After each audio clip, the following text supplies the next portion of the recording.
Dear listeners, this channel publishes only full and exclusive audio stories. Please subscribe and like them if you enjoy them. Chapter 1: The Life She Thought Was Over.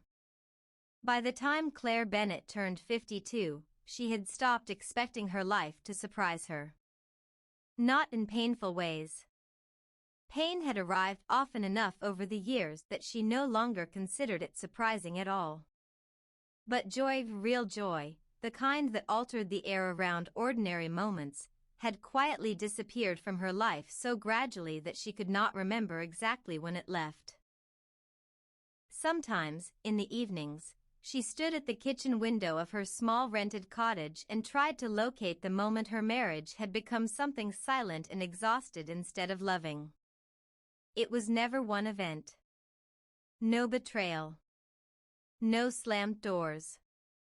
No dramatic confession whispered across a candlelit table. Just years. Years of being spoken to only when necessary. Years of practical conversations about groceries, taxes, repairs, appointments, bills. Years of sleeping beside someone who no longer reached for her hand in the dark. And perhaps worse than loneliness itself was how normal it had become. Outside her window, rain moved softly through the narrow street of the coastal town where she had settled after the divorce. The town was small enough that people still greeted one another in bakeries and remembered preferred coffee orders after 2 visits. It was the kind of place where life moved carefully instead of quickly. Claire had chosen it for exactly that reason. She no longer wanted intensity. Intensity had exhausted her. The cottage she rented stood halfway up a quiet hill overlooking the harbor. It had pale blue shutters, uneven wooden floors, and a garden that had clearly once belonged to someone who loved flowers more than practicality. Claire had done almost nothing to restore it. A few trimmed hedges. Some lavender in cracked ceramic pots. Nothing ambitious. At this age, ambition felt strangely embarrassing to her. The clock above the stove ticked softly. 6:12 p.m. She reheated soup she had made 2 nights earlier and carried the bowl toward the living room, where an old lamp glowed beside a bookshelf half filled with novels she kept meaning to read again. Rain tapped against the windows. The cottage smelled faintly of rosemary and old paper. And for a moment, standing there alone with her dinner balanced carefully in her hands, Claire experienced the same strange sensation she had been feeling more frequently these past months. Not sadness exactly. Something quieter. As though she were observing her own life from a distance. A woman in her 50s. Divorced after 27 years. Children grown and living abroad. No real plans for the future except maintaining peace. There had been a time when she imagined her 50s differently. Dinner parties. Travel. A husband who looked at her across a room with long familiarity and affection. The pleasant intimacy of growing older beside someone who truly knew her. Instead, she had spent the final years of her marriage sitting across from silence. She lowered herself carefully into the armchair near the window. The rain deepened outside. Somewhere below the hill, near the harbor, a foghorn sounded softly through the evening mist. Claire ate slowly. Not because she was savoring the soup. Because there was no reason not to. The strange thing about living alone, she had discovered, was how time expanded. There were entire evenings now that seemed made of pauses. At first, after the divorce, the silence frightened her. She had slept with the television on for nearly 6 months. But eventually the quiet became less threatening. Then comforting. Then dangerous. Because comfort had a way of becoming isolation before a person noticed the difference. She set the empty bowl on the side table and leaned back in the chair. The lamp beside her cast a warm circle of amber light across the room. Outside, the rain softened again. Her phone buzzed once on the coffee table. A message from her daughter, Emily. Landing in Singapore now. Call tomorrow. Love you. Claire smiled faintly. Emily was 30 years old and perpetually in motion. New countries. New jobs. New relationships. Her life seemed composed entirely of departures and arrivals. Claire admired her for it. And envied her a little too. At 30, Claire had already spent years shaping herself around other people's needs. Motherhood. Marriage. Stability. She did not regret those years. But sometimes she wondered who she might have become if she had learned earlier that caring for others and disappearing inside their lives were not the same thing. The thought lingered quietly. Then faded. Most thoughts did these days. Nothing stayed sharp for long anymore. Not anger. Not grief. Not even regret. Only tiredness remained constant. She turned off the lamp around 9 and prepared for bed slowly, following the same ritual she had built over the past year. Chamomile tea. Face cream. A novel she rarely read more than 3 pages of before sleep. The bedroom windows were slightly open, allowing cool ocean air to drift through the curtains. The bed felt too large at first after the divorce. Now she could not imagine sharing it again.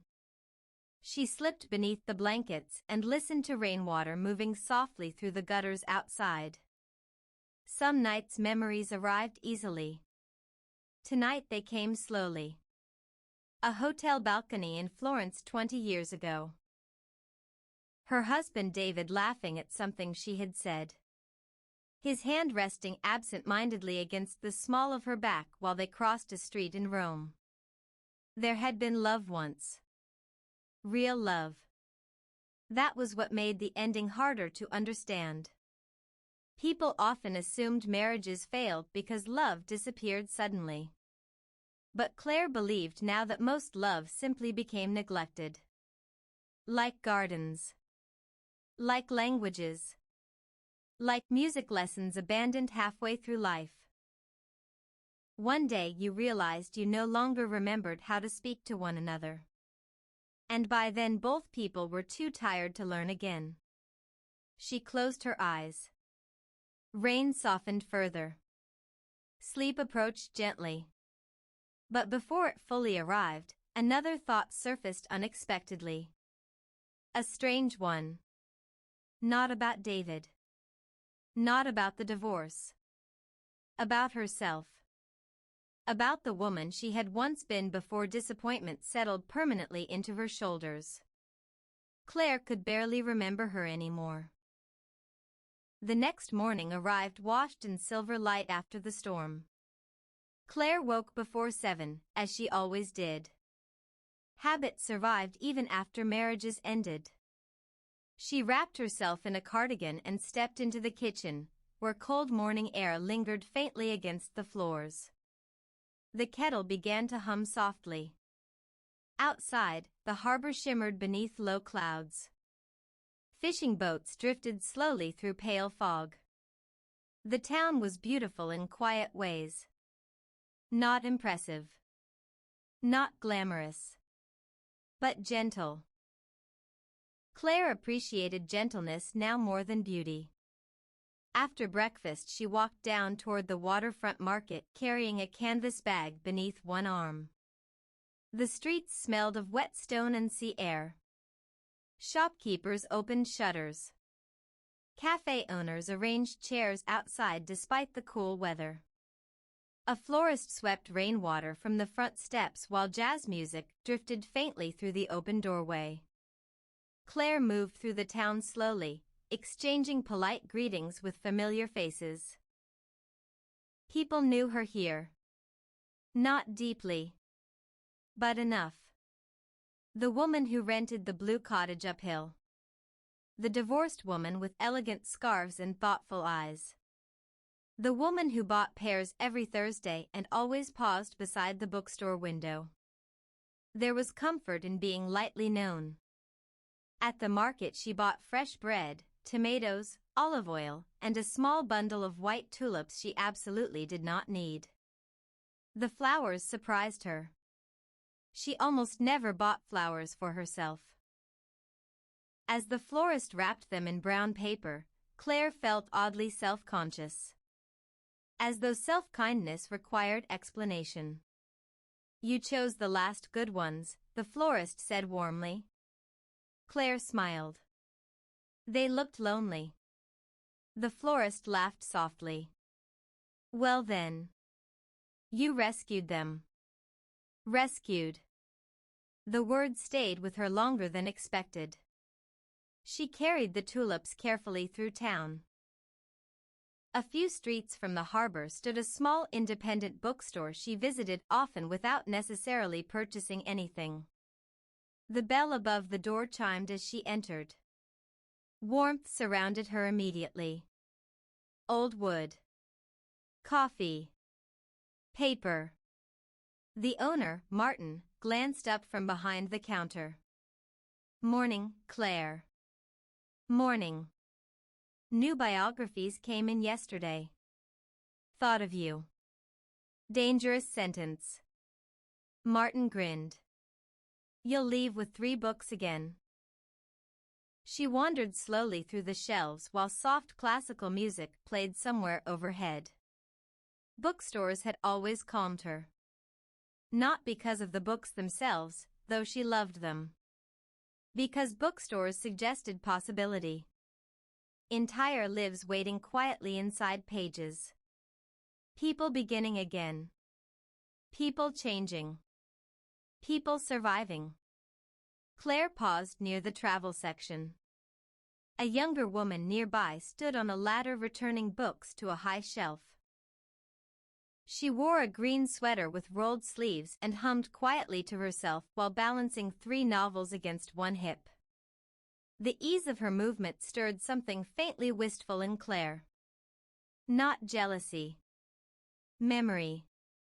There had once been years when Claire moved through life without carrying invisible heaviness. Years when her body belonged fully to her instead of exhaustion. She turned away gently. Near the back of the store stood 2 armchairs beside a narrow window overlooking the sea. One of them was occupied.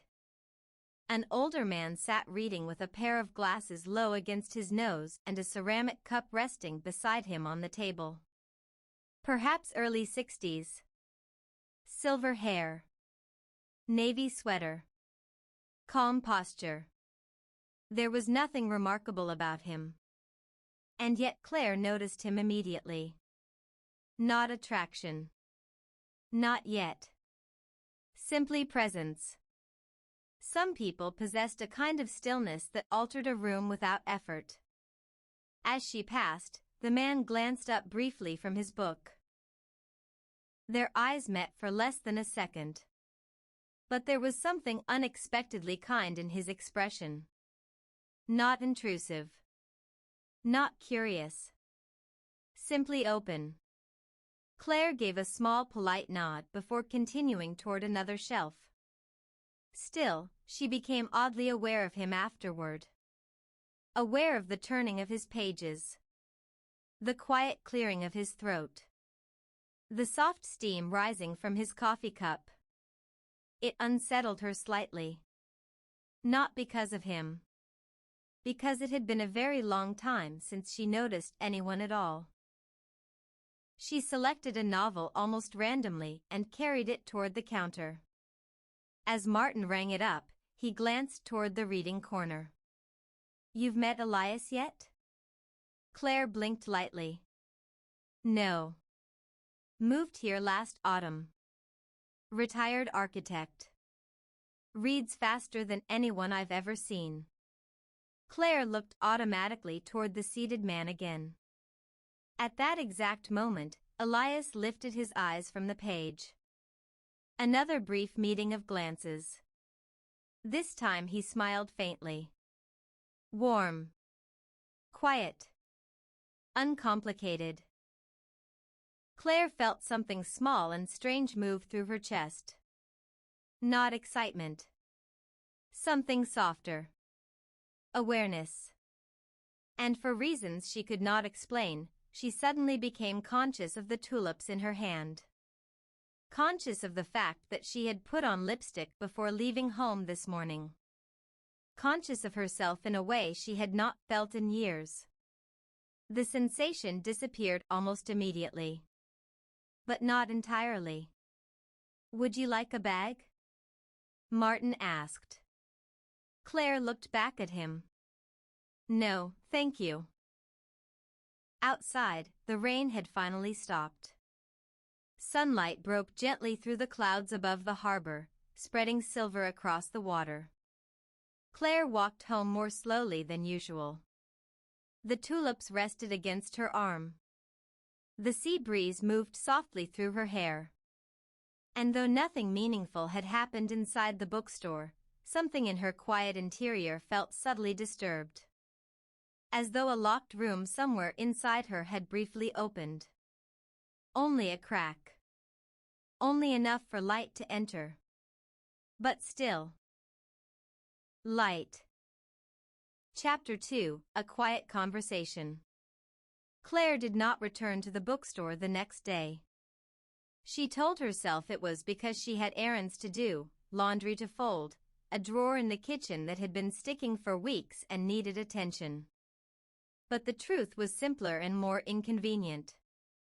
She did not want to discover that she had gone back because of a man whose name she had only heard by accident. That felt ridiculous. At 52, one should be beyond such things. At least, Claire had believed so.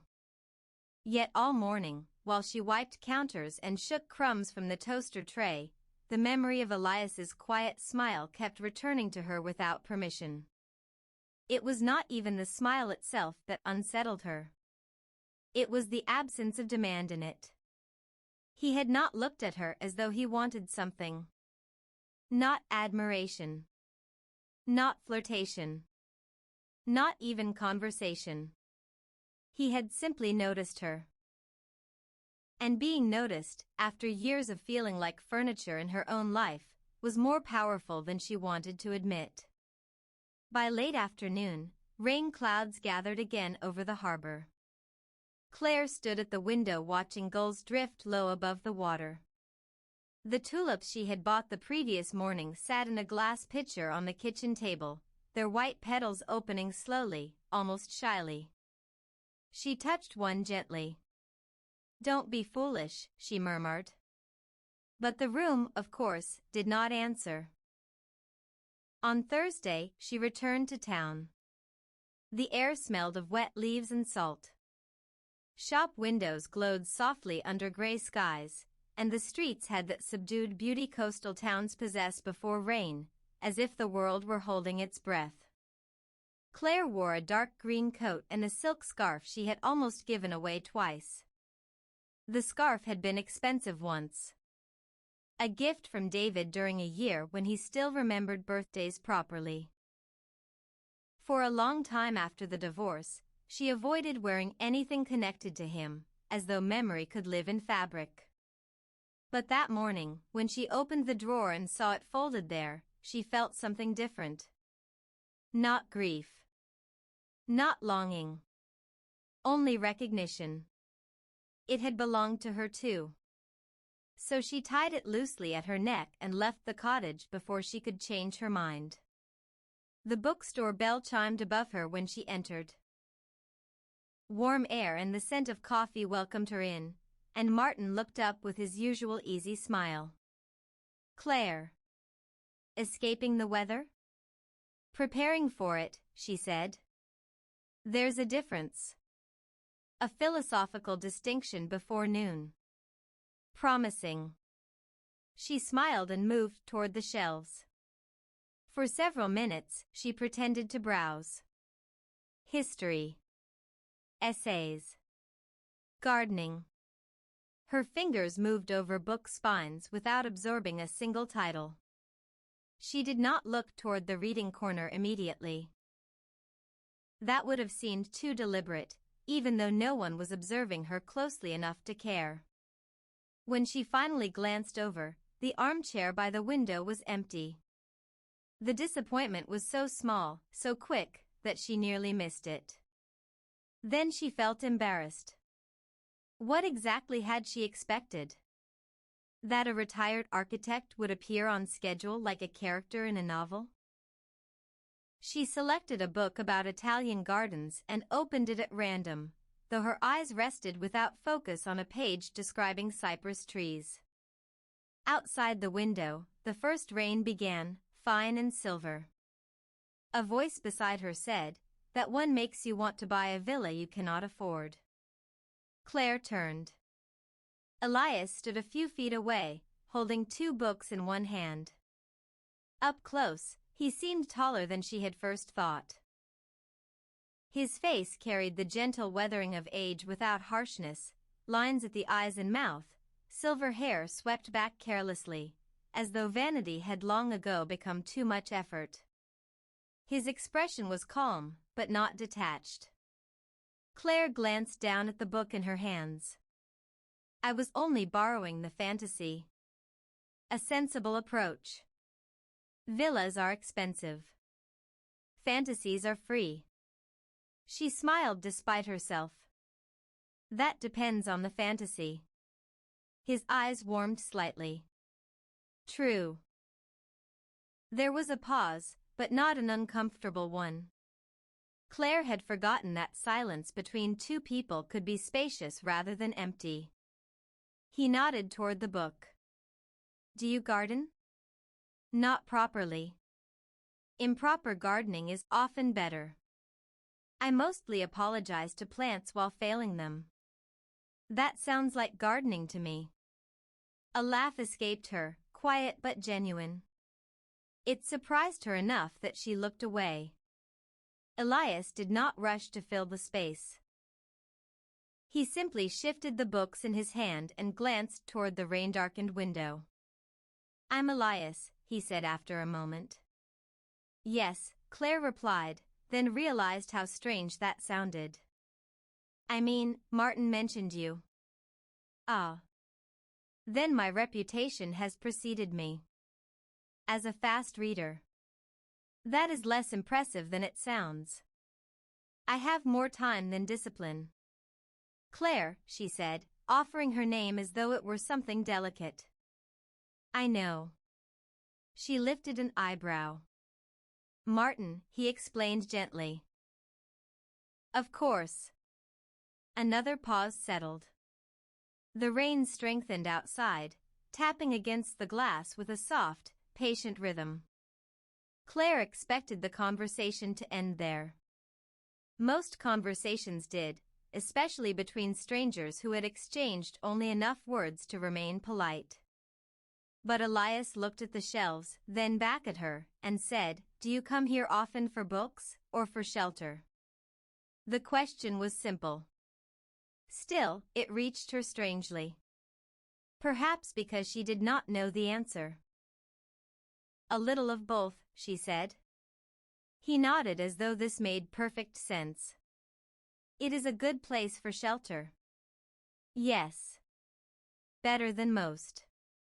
She turned the garden book over in her hands. "You sound like a man who has tested many shelters." His gaze moved to the window again. For a moment, something passed over his face, not sorrow exactly, but the shadow of something remembered. "A few," he said. Claire did not ask. She appreciated that he did not immediately explain. There was dignity in being allowed to keep one's history folded for a while. Martin appeared from behind a nearby shelf carrying a stack of books. "Elias, your coffee is getting cold." "It has been cold since 1998, Elias said. Martin laughed and disappeared again. Claire looked at Elias with mild amusement. "You're a regular, then." "I'm afraid so." Dangerous condition. Terminal, I suspect. She laughed again. This time she did not look away. He gestured lightly toward the reading corner. Would you like to sit? Only if you were planning to stay. I don't mean to interrupt your improper gardening research. Claire hesitated. It was such a small invitation. So harmless. And yet she felt the old machinery of caution begin inside her. What would sitting mean? What would talking mean? What might he expect? What might she feel?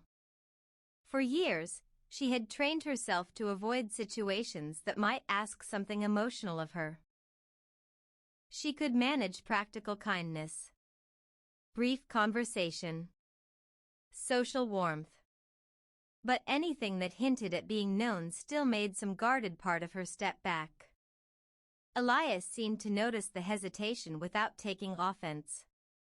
I can also leave you to the villa, he said. The gentleness of that saved her. No, she said, surprising herself. I'd like to sit. They settled into the 2 armchairs by the window. Between them stood a small round table with Elias's coffee, a chipped blue sugar bowl, and a lamp with a faded shade. The rain blurred the view of the harbor into soft gray and silver. A few pedestrians moved quickly below, umbrellas tilting in the wind. Claire placed the garden book on her lap. For a while, they spoke of safe things. Books. Weather. The town. The best bakery near the harbor. Elias had moved there 8 months earlier from Bath, after selling the house where he had lived for more than 30 years. He had come, he said, because the sea made grief less claustrophobic. The sentence was spoken quietly, without dramatic weight. Still, Claire felt it settle between them. Grief, she asked softly. My wife, he said. Helen. She died 3 years ago. Claire's hand stilled on the book. I'm sorry. Thank you. He looked into his coffee as if measuring how much more to say. Then, in the same calm voice, she had been ill for a long time. Long enough that when the end came, it felt both unbearable and merciful. Which is a complicated thing to admit. Claire nodded slowly. No, she said. It sounds honest. His eyes lifted to hers. That was the first moment something true passed between them. Not romance. Not yet. But recognition. The kind that occurs when one person speaks from the hidden room of life, and another person does not turn away. My marriage ended differently, Claire said before she had decided to say it. Elias listened. He did not lean forward too eagerly. Did not tilt his head with sympathy prepared in advance. He simply listened. Divorce, she continued. After 27 years. That is its own kind of grief. She looked down. Yes. The word surprised her with its softness. For a long time she had not allowed herself to call the divorce grief. Divorce felt too chosen for grief, too practical, too tangled in paperwork and signatures and divided possessions. People sent messages saying, "You'll be better off," and "now you can start fresh," as though the end of a marriage were a room being redecorated. But grief had been there. Quiet and stubborn. Grief for who they had been. For who they had failed to become. For the woman Claire had tried so hard to be. Elias turned his cup slowly in his hand. Was it recent? 2 years. Still recent, then. Some days it feels recent.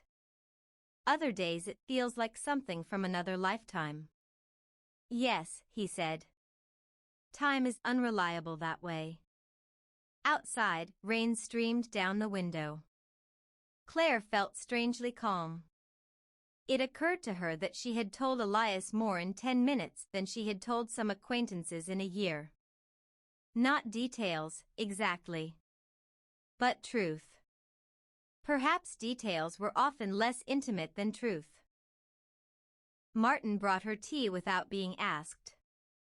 "I thought you might stay," he said, placing the cup beside her. Claire glanced up. "Am I that predictable?" "Only in charming ways." After he left, she looked at the tea and then at Elias. "I think I've been managed. Martin is a benevolent conspirator." "So I see." She lifted the cup. It warmed her palms. For a few minutes, they drank in silence. The quiet did not feel empty.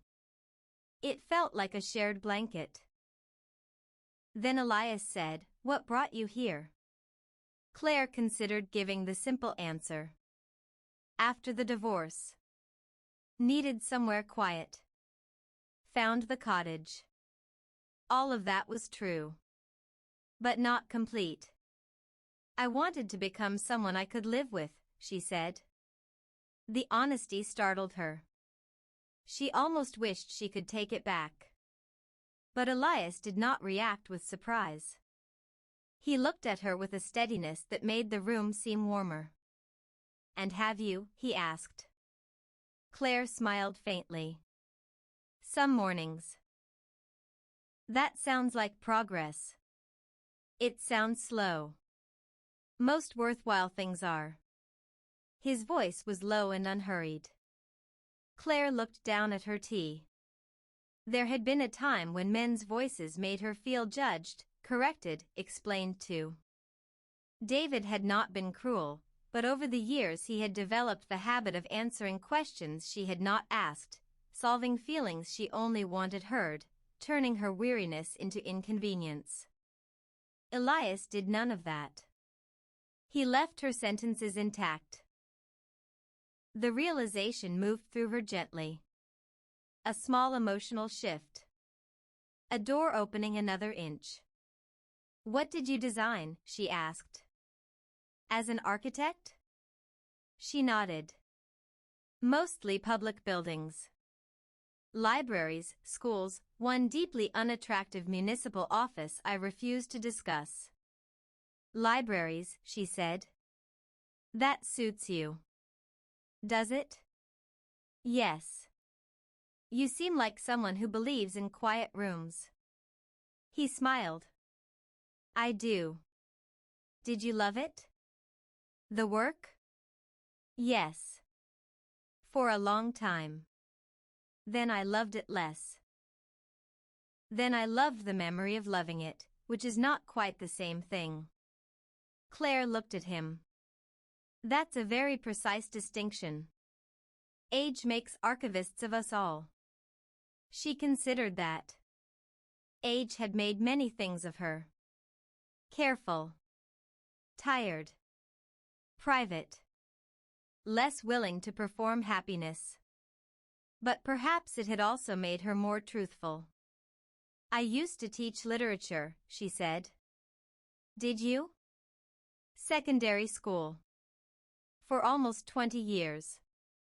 That suits you." She gave him a glance.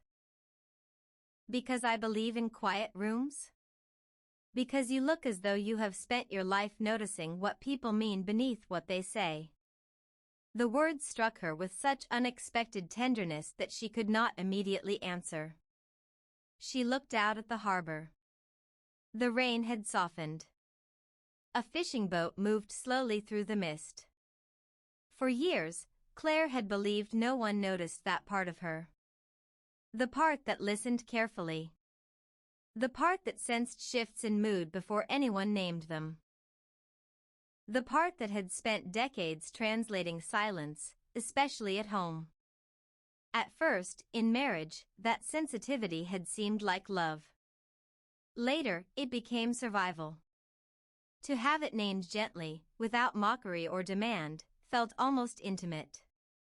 "I don't know whether that's a compliment," she said quietly. It was meant as one. Then thank you. Elias nodded. They spoke for nearly an hour. Not continuously. Their conversation moved slowly, like a walk taken without destination. He told her about Helen's garden, which had been wild and glorious and impossible to maintain after she died. Claire told him about her daughter Emily and son Matthew, both grown, both loving, both living too far away to notice when her evenings became too quiet. He told her he hated overly bright restaurants. She admitted she sometimes reread the final pages of novels before deciding whether to begin them. He confessed to burning toast regularly. She confessed to buying flowers for herself and feeling foolish about it. You shouldn't, he said. Burn toast? Feel foolish about flowers. She smiled into her tea. That was a very serious correction. It was a serious matter. Something in his tone made her look up. He was watching her with quiet warmth, not flirtatiously, not boldly, but with unmistakable attention. Claire felt heat rise beneath her scarf. It was not desire exactly. Or perhaps it was, but softened by age and caution into something more tender. She had forgotten that attraction did not have to arrive like lightning. Sometimes it was only a candle being lit in a room one had believed abandoned. She set her cup down carefully. I should go soon. Of course. He did not ask why. Did not try to extend the moment. That, too, made her want to stay. She stood, smoothing her coat. Elias rose as well. The courtesy touched her more than it should have. It was nice talking with you, she said. It was. No embellishment. No pressure. Only truth. At the counter, she bought the Italian garden book after all. Martin gave her a knowing look, but kindly enough that she forgave him. When she stepped outside, the rain had stopped. The sky remained gray, but a pale opening had appeared near the horizon where evening light slipped through. Claire walked uphill slowly. The book felt heavier in her bag than it should have. Halfway home, she paused beside a low stone wall overlooking the harbor. The water below was calm after the rain, dark silver beneath the clouds. Window lights glowed across the town. Smoke rose from chimneys. Somewhere, a church bell rang 5 times. Claire stood there longer than necessary. She was not thinking of Elias exactly. She was thinking of conversation. Of how astonishing it felt to speak and not feel tired afterward. Of how rare it was to be asked a question and sense that the answer mattered. She had not realized how much of her life had been spent editing herself down to fit into the available space. With David, toward the end, she had learned to say less. Less about what hurt. Less about what she hoped for. Less about books, dreams, fears, the small observations that once filled her days. She had not stopped speaking all at once. She had simply become quieter in increments. And then, eventually, silence had mistaken itself for peace. The thought made her chest ache. But beneath the ache was something else. A fragile surprise. She was not silent now. Not entirely. At home, she hung her coat by the door and placed the new book on the kitchen table beside the tulips. Their petals had opened more fully during the day. In the soft evening light, they looked almost luminous. Claire made tea and sat without turning on the television. For the first time in months, the quiet of the cottage did not feel like an ending. It felt like a pause. A meaningful one. As though something had not yet been said. She touched the edge of the garden book and smiled faintly at herself. "Just a conversation," she whispered. But even as she said it, she knew it was not entirely true. Some conversations are ordinary. Some pass through life like weather. And some, without asking permission, begin rearranging the rooms inside a person. That night, Claire slept deeply. No television. No restless turning. Only rain beginning again after midnight, soft against the roof, and the faint scent of tulips in the dark kitchen below. In the morning, when she woke, the first thing she felt was not loneliness. It was curiosity. A small thing. Almost nothing. But after years of expecting no surprises, it felt like the beginning of a new language. Chapter 3: Learning to be Seen Again.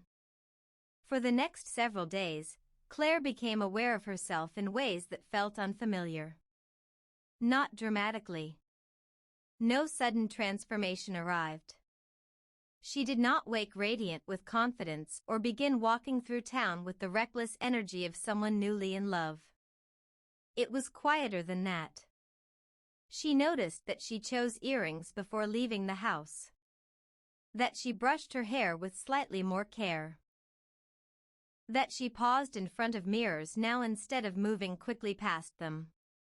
The changes embarrassed her a little. At 52, vanity seemed less forgivable somehow, as though women were expected to age gracefully only if they also became invisible. Still, she found herself paying attention again. On Monday morning, while buttoning a cream-colored blouse she had not worn in months, she suddenly remembered something David once said near the end of their marriage. "You don't make an effort anymore." At the time, the comment had wounded her deeply. Not because it was cruel. Because it ignored everything she had been carrying. The years of emotional labor. The exhaustion. The loneliness of trying to maintain warmth inside a marriage that had grown cold. She had wanted to ask him when exactly she was supposed to make these efforts. Between cooking dinners no one appreciated? Between lying awake wondering why she felt unseen in her own home? But she never asked. She only absorbed the criticism quietly until it became part of how she viewed herself. Now, standing alone in the bedroom of her cottage, Claire fastened the final button of her blouse and realized something strange. It had never been that she stopped making an effort. She had stopped believing the effort mattered. The realization settled over her slowly. Outside, gulls drifted through pale morning fog above the harbor. The town moved gently below her hill, shopkeepers opening doors, delivery vans rattling softly over narrow streets. Claire wrapped a cardigan around herself and went downstairs. The tulips had begun to fade. Their petals curved outward now, delicate and translucent near the edges. She stared at them while waiting for the kettle to boil. There was something moving about flowers at the end of their beauty. Not tragic exactly. Honest. Perhaps aging was similar. Not a disappearance of beauty. A different relationship with it. She carried tea into the living room and opened the novel she had purchased days earlier. But after 3 pages, she realized she had reread the same paragraph several times without absorbing it. Her mind drifted elsewhere. To the bookstore. To the rain against the windows. To Elias listening carefully while she spoke. It unsettled her how often she thought about him. Not obsessively. But steadily. Like music returning faintly from another room. Claire closed the book. This is dangerous, she thought. Not because Elias had done anything dangerous.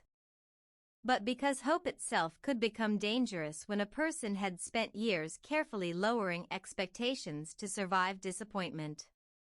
She had built a peaceful life after the divorce precisely because peace asked so little of her. No emotional risk.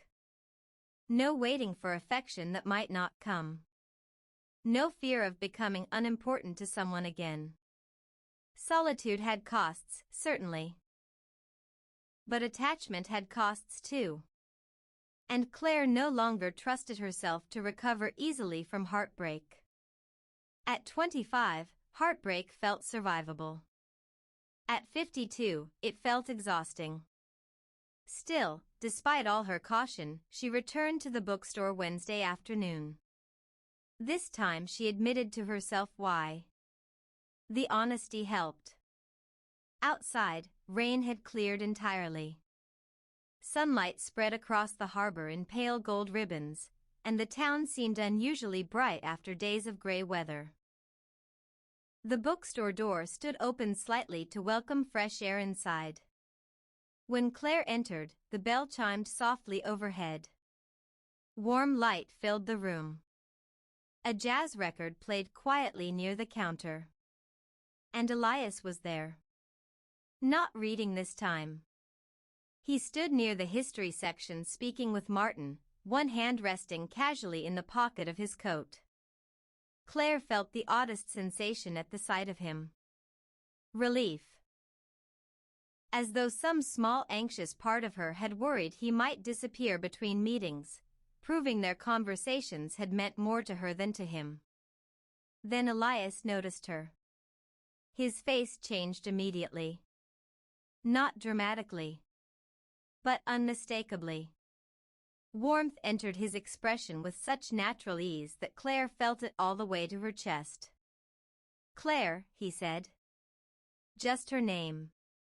Yet something about the way he said it made her feel welcomed rather than merely recognized. "Hello. You survived the rain." "Barely." "That serious?" "I considered building an ark. I would have helped. Though I suspect my architectural skills would not transfer well to biblical flooding." Martin groaned softly. "That joke alone should cost you coffee privileges." Elias ignored him. Claire laughed quietly. The sound still surprised her every time it came easily. Martin returned to the counter, leaving them standing near the shelves together. "You came back for the villa book?" Elias asked. "I'm considering several unnecessary life changes." "A healthy sign. You approve of unnecessary things?" "The older I get, the more necessary they seem."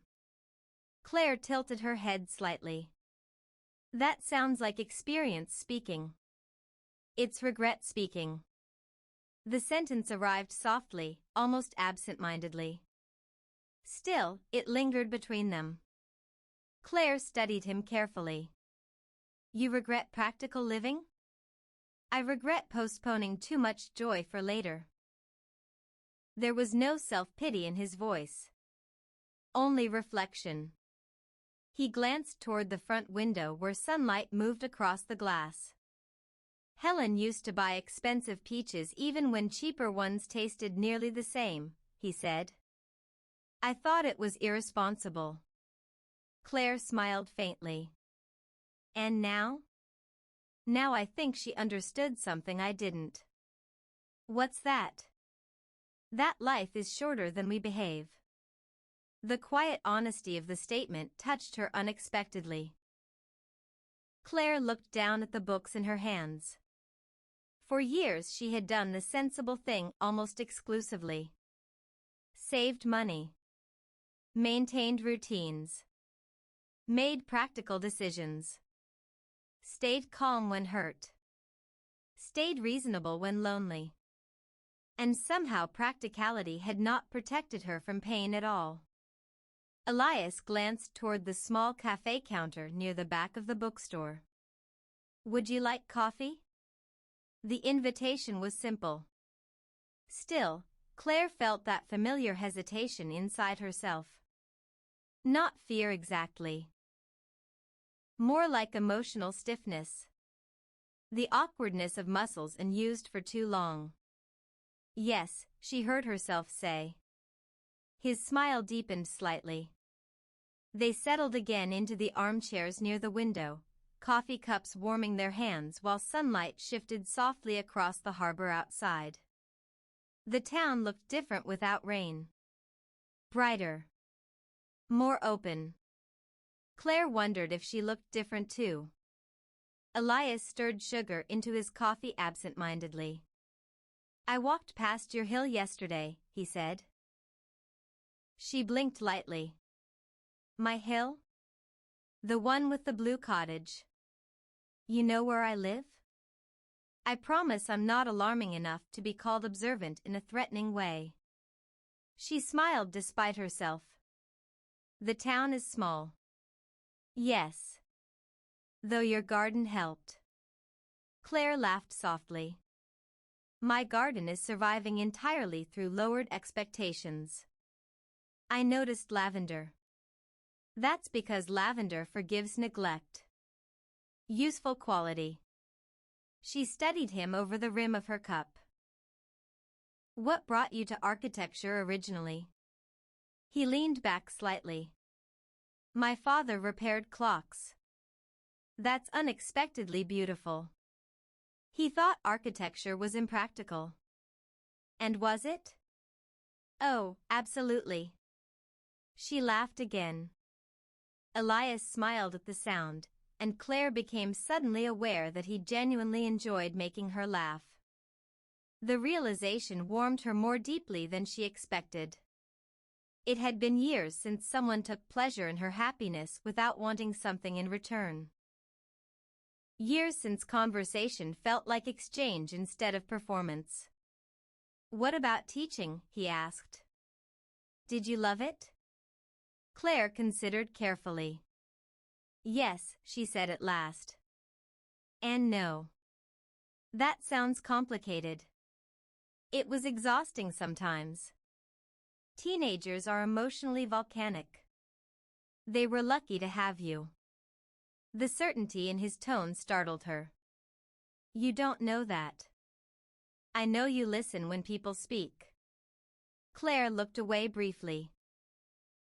The compliment affected her more than she wanted him to see. In her marriage, listening had eventually become something expected rather than valued. David unloaded frustrations about work, finances, disappointments, minor irritations. Claire listened endlessly. But when she spoke, his attention often drifted. Not intentionally cruel. Just absent. Over time, she began editing herself into shorter versions. More convenient versions. Eventually, even her feelings sounded rehearsed to her own ears. Elias interrupted her thoughts gently. "What are you thinking?" Claire hesitated. Then, surprisingly, answered honestly. "That I spent a very long time feeling invisible." The words emerged quietly. But once spoken, they filled the space between them with truth. Elias did not rush to comfort her. Did not say, "You're not invisible." Instead, he asked softly, "In your marriage?" She nodded.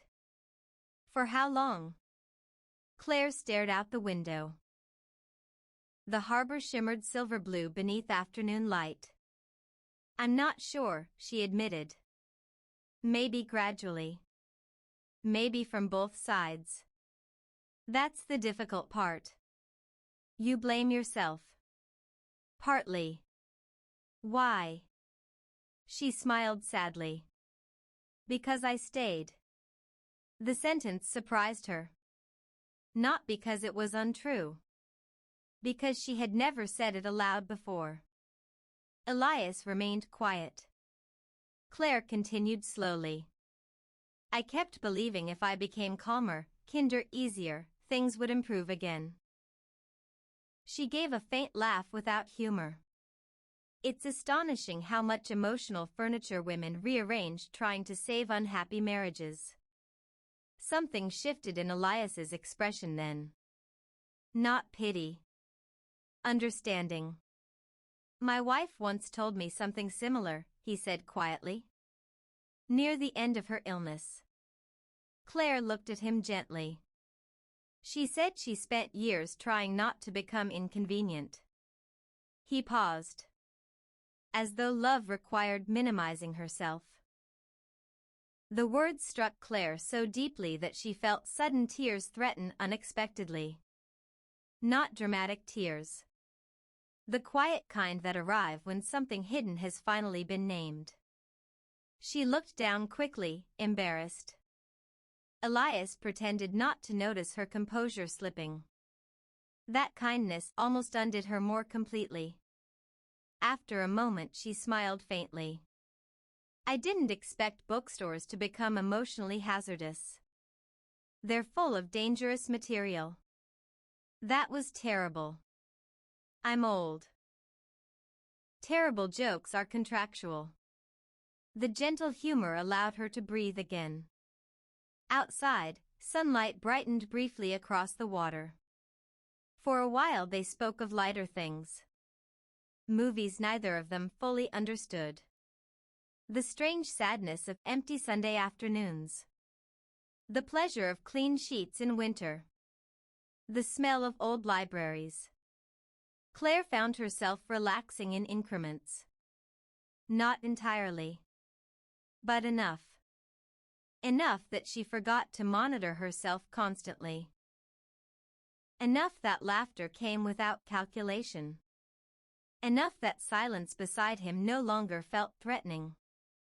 At one point Elias removed his glasses to clean them thoughtfully against his sweater.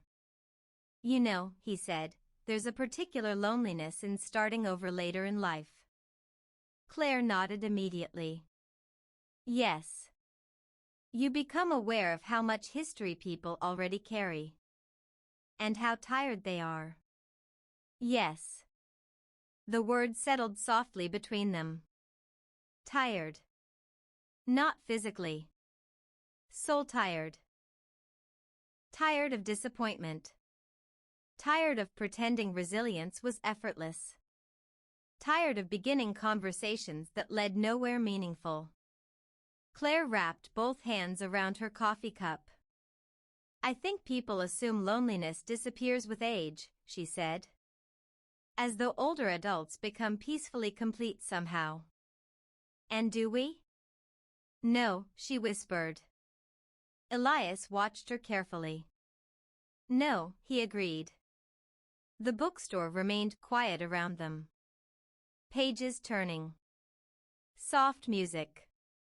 Muted conversations near the counter. Claire became aware suddenly of how intimate ordinary afternoons could become. Not through touch. Not through confession. Simply through presence.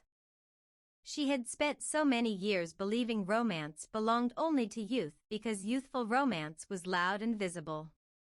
But this felt different. Quieter. Deeper somehow. Like warmth slowly returning to cold hands. At some point Martin approached carrying fresh pastries. Peace offering, he announced. For what offense? Elias asked. Your architecture joke from earlier. Claire smiled while Martin placed a small plate between them. The pastry smelled faintly of cinnamon. Elias broke it carefully in half and handed part to her without ceremony. The simple domestic gesture touched her unexpectedly. For years, sharing food had become mechanical in her marriage.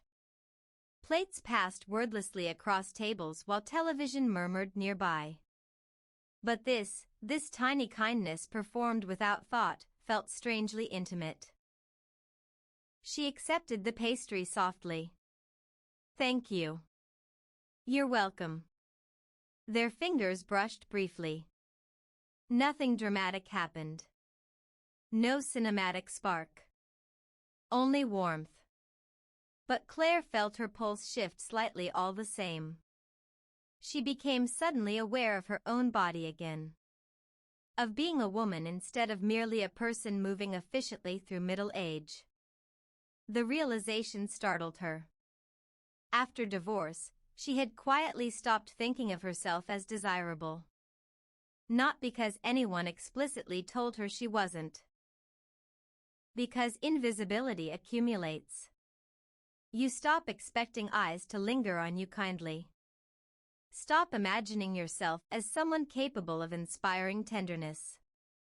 Yet sitting across from Elias now, Claire experienced the unfamiliar sensation of feeling visible again. Not evaluated. Seen. There was a profound difference. Late afternoon light deepened slowly around them. Eventually Claire glanced toward the clock near the counter. I should go. You probably should. But his voice carried warmth beneath the agreement. Neither of them stood immediately. Claire realized then that she did not want to leave. The awareness frightened her slightly. Attachment begins quietly, she thought. Not with declarations. With reluctance. Finally she rose, gathering her coat carefully. Elias stood too. Will I see you again? He asked. The question was asked calmly. No pressure. Still, Claire felt her heartbeat quicken unexpectedly. Yes, she said after a small pause. His expression softened. I'm glad. Such simple words.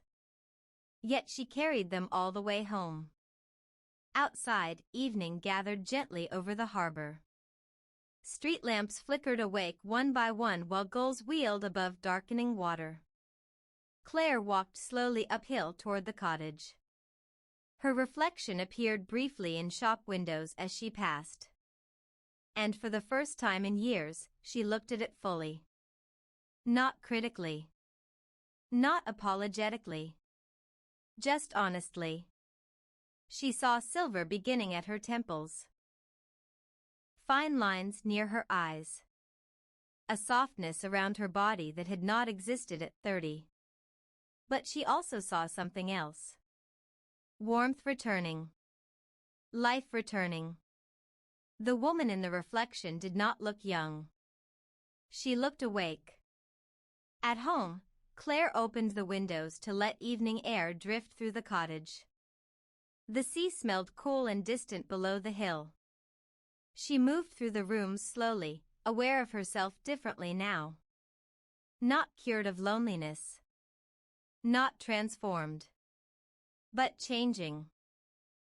Somewhere inside her, something long dormant had begun stretching carefully toward light. And though fear still existed, fear of disappointment, vulnerability, beginning again, another feeling had begun growing beside it. Possibility. Quiet. Fragile. But unmistakably alive. Chapter 4, The Evening by the Water. The following Sunday arrived wrapped in soft gray clouds and the scent of approaching rain. Claire woke earlier than usual. For several quiet moments, she lay still beneath the blankets listening to gulls beyond the open window and the distant hush of waves below the hill. The cottage remained dim with morning light, the corners softened by pale shadows. And before she even fully opened her eyes, she knew what day it was. Not because she had plans exactly. Because Elias had invited her to walk along the harbor that evening. The invitation itself had been simple. They had been standing near the bookstore door 2 days earlier when he asked, almost casually, "Do you like the water at dusk?" Claire had smiled faintly. "I live beside it." That isn't the same as noticing it. She remembered looking at him carefully then. "No," she admitted. "I suppose it isn't." "There's a path beyond the marina," he had said. "Very quiet this time of year. I walk there often on Sundays." A small pause. Then gently, "You're welcome to join me, if you'd like." No pressure. No performance. Only invitation. Still, Claire had felt the old hesitation rise instinctively inside her. Because walking together felt different from talking in bookstores. More personal somehow. More visible. Yet she had heard herself say yes. And ever since, part of her had been quietly unsettled. Now morning rain tapped lightly against the windows while she stared at the ceiling, wondering why anticipation felt so similar to anxiety at her age. Perhaps because both required vulnerability. She turned onto her side and looked toward the chair near the bedroom window where yesterday's clothes rested folded neatly. For years, Sundays had been the loneliest part of divorce. Weekdays carried structure. Errands. Cleaning. Reading. Grocery shopping. But Sundays exposed absence. The silence of an empty house. The lack of shared routines. No one asking whether she wanted coffee. No ordinary companionship moving gently through the rooms. In the first months after David left, Sundays felt unbearable. Claire used to drive aimlessly along the coast simply to avoid sitting inside her own loneliness. But over time she had adapted. Humans adapted to almost everything eventually. Still, this Sunday felt different before it had even begun. And that frightened her slightly. Because hope altered loneliness in dangerous ways. She rose slowly from bed and wrapped herself in a pale robe before heading downstairs. The cottage smelled faintly of lavender and old wood. She made coffee and stood at the kitchen window while rain misted softly over the harbor below. Fishing boats rocked gently in the water. Farther down the hill, cafe lights glowed warm against the gray morning. Claire rested both hands around the coffee mug. At 52, she thought, women were expected to become sensible about desire. Not necessarily without longing, but discreet about it. Contained. Romantic narratives belonged to younger women, women with bright futures and dramatic beginnings ahead of them. Older women were expected to move gracefully toward acceptance. Toward quieter lives. Toward usefulness instead of passion. Claire had believed those rules herself for years. After the divorce, she assumed that part of life had simply concluded. Not tragically. Just naturally. Like a finished season. Yet recently something inside her had begun resisting that idea. Not loudly. Not rebelliously. Just persistently. A small inner voice asking. Who decided tenderness had an expiration date? The thought lingered while rain softened outside. She drank her coffee slowly. Then, unexpectedly, she began cleaning. Not practical cleaning. Emotional cleaning. She opened windows despite the cool air. Changed bedsheets. Rearranged books. Polished the kitchen table. Watered plants she had half neglected all winter. The cottage gradually brightened around her. By afternoon, sunlight finally pushed through the clouds in pale silver beams. Claire stood in the bedroom staring into her closet longer than necessary. It felt absurd to care so much about what to wear for a walk. Yet she cared. Not because she wanted to impress Elias exactly. Because she wanted to feel present. Alive inside herself again. Eventually she chose a soft navy sweater and cream trousers with a long gray coat. Simple. Elegant. Comfortable. She brushed her hair twice before stopping herself. "You're behaving like a teenager," she muttered. But even as she said it, she smiled. At 6 o'clock, she walked downhill toward the marina. Evening settled slowly over the town. Shop lights glowed gold against damp streets while the scent of sea air deepened around the harbor. Couples emerged from restaurants carrying scarves against the wind. Somewhere nearby, someone played piano softly through an open upstairs window.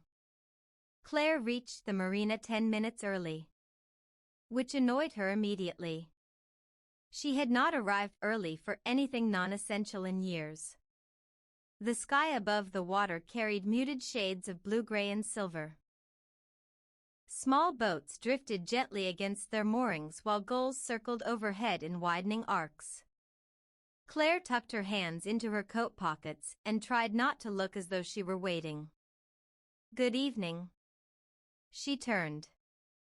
Elias approached from the opposite side of the marina wearing a charcoal coat and dark scarf, one hand lifted slightly in greeting. And there it was again. That quiet warmth entering his expression the moment he saw her. Claire felt it physically now. A soft loosening somewhere beneath her ribs. "Hello," she said.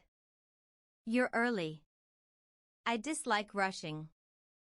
"So do I." "Which means we're both predictably uncool." She smiled. "I made peace with that years ago." "Wise." They began walking slowly beside the water. For a while neither spoke much. The harbor itself seemed to encourage quiet. Waves touched wooden docks rhythmically. Wind moved softly through ropes and sails. Lights from waterfront cafes reflected across dark water in trembling ribbons of gold. Claire realized she did not feel awkward beside him. Nervous, yes. Aware of him constantly. But not awkward. That alone felt unusual. After several minutes, Elias nodded toward the sea. "The water changes color every evening," he said. Claire glanced outward. Tonight the ocean looked almost metallic beneath fading light. "I never noticed before," she admitted. "You notice now." She smiled faintly. "Yes." They continued toward the quieter path beyond the marina where fewer people walked. The town noises softened behind them gradually. Ahead stretched a narrow coastal trail bordered by grasses bending in the wind. For a while they spoke about ordinary things again. A bakery Elias recommended. A documentary Claire recently watched. The difficulty of sleeping during storms. But beneath the conversation flowed something gentler. Growing familiarity. The subtle comfort of beginning to know another person's rhythms. Elias walked calmly, never hurrying her pace. Claire noticed small things. The way he tilted his head slightly while listening. How he sometimes paused before answering difficult questions instead of speaking automatically. The deep steadiness in his voice. At one point they passed a bench overlooking the water. Elias gestured lightly toward it. "Would you like to sit?" Claire nodded. The bench faced west where fading daylight spread softly across the horizon. Wind moved cool against her cheeks. For several moments they simply sat beside one another listening to waves below the rocks. Then Elias said quietly, "You seem lighter lately." Claire looked at him carefully. "That's a dangerous observation." "Why?" "Because it means you've been paying attention." "I have." The honesty of it sent warmth through her unexpectedly. She looked toward the horizon again. "I don't feel lighter all the time," she admitted. "No one does. I spent so long convincing myself I was fine alone." "And are you?" The question was gentle. Still, it reached deeply. Claire considered carefully before answering. "Yes," she said slowly. "But I think there's a difference between surviving solitude and choosing it." Elias nodded softly. "Yes." The wind shifted around them, carrying salt and cold evening air. Claire pulled her coat closer. My marriage became lonely long before it ended, she said after a while. Elias remained quiet beside her. Not passive silence. Listening silence. The strange thing is, Claire continued, I think I accepted emotional loneliness because I believed it was temporary. She gave a small sad smile. Then one day 20 years had passed. The words disappeared into the sound of waves. Elias looked out toward the water. Helen and I loved each other deeply, he said quietly. But illness changes relationships in ways people rarely discuss honestly. Claire listened. For the final years, he continued, everything became organized around fear. Medication schedules. Hospital visits. Waiting for test results. We still loved each other, but eventually we stopped being husband and wife in ordinary ways. Claire felt something ache gently inside her chest. That sounds lonely too. It was. He folded his hands loosely together. And afterward I felt guilty for admitting that. The vulnerability in his voice moved through her slowly. This was what made talking with him different from other conversations. Nothing felt performed. Neither of them tried to sound wiser or stronger than they were. They simply told the truth carefully. Claire looked at him. You know what I missed most after the divorce? What? Being touched casually. The confession surprised even her. But once spoken, she knew it was true. Not sex, she clarified softly. Just small things. She looked down at her hands. A hand on my shoulder. Someone reaching past me in the kitchen. Ordinary closeness. Elias's expression changed subtly. Not discomfort. Recognition. Yes, he said quietly. I understand that. The air between them grew still somehow. Not tense. Tender. Claire became acutely aware of his presence beside her on the bench. The warmth of him despite the cool wind. The quiet nearness. She had forgotten how intimate simple proximity could feel when affection was absent from life for too long. A gull cried somewhere overhead. Farther down the coast, lights flickered on near a cluster of cottages. Elias spoke after a long silence. You know, he said, I nearly didn't speak to you that first day in the bookstore. Claire looked at him with mild surprise. Why? I assumed you wanted to be left alone. She smiled faintly. I probably looked that way. You looked. He paused thoughtfully. Careful. The word landed softly. Accurate. Claire stared toward the water. Yes, she admitted.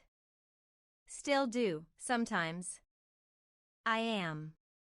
He nodded once. I know. No pressure to explain further. No attempt to solve her caution. Only acceptance. The simplicity of that nearly undid her. Because throughout her marriage, Claire often felt emotionally managed. David disliked difficult feelings. Whenever she expressed loneliness or sadness, he responded with practical solutions or quiet irritation, as though emotions were problems disrupting household efficiency. Eventually, she learned to shrink her inner life into manageable portions. But Elias did something entirely different. He made room. For pauses. For uncertainty. For complexity. And sitting beside him now, Claire realized how starved she had been for that kind of emotional space. The realization frightened her. Because hunger returned quickly once remembered. Wind lifted strands of hair across her face. Without thinking, Elias reached out gently and brushed them away. The gesture lasted barely a second. Yet Claire felt it everywhere. His fingers touched her temple lightly. Warm. Careful. Then his hand withdrew immediately, giving her room to retreat if needed. But Claire did not retreat. Her pulse moved strangely beneath her skin. Not the frantic electricity of youthful attraction. Something slower. Deeper. Like warmth spreading gradually through cold water. They looked at one another then. Really looked. And for the first time, Claire allowed herself to acknowledge what had been growing quietly between them. Not merely companionship. Not merely comfort. Desire existed there too. Mature and restrained perhaps, but undeniably alive. The awareness filled her with equal parts longing and fear. Because wanting something meant risking loss. And loss exhausted her now more than pain itself. Elias's voice remained very soft. Was that all right? The question touched her almost unbearably. Not entitlement. Not assumption. Permission. Claire nodded slowly. Yes. Their eyes remained locked for another quiet moment. Then she smiled faintly, almost shyly. I'd forgotten what kindness feels like. Something deep and tender moved across his face then. So had I, he admitted. The honesty between them felt enormous suddenly. The ocean darkened gradually as evening settled fully over the coast. Lights shimmered across distant water. Claire realized she did not want the night to end. The recognition frightened her again.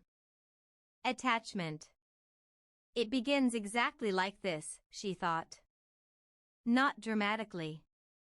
But through accumulating tenderness. Through conversations remembered after midnight. Through shared silences.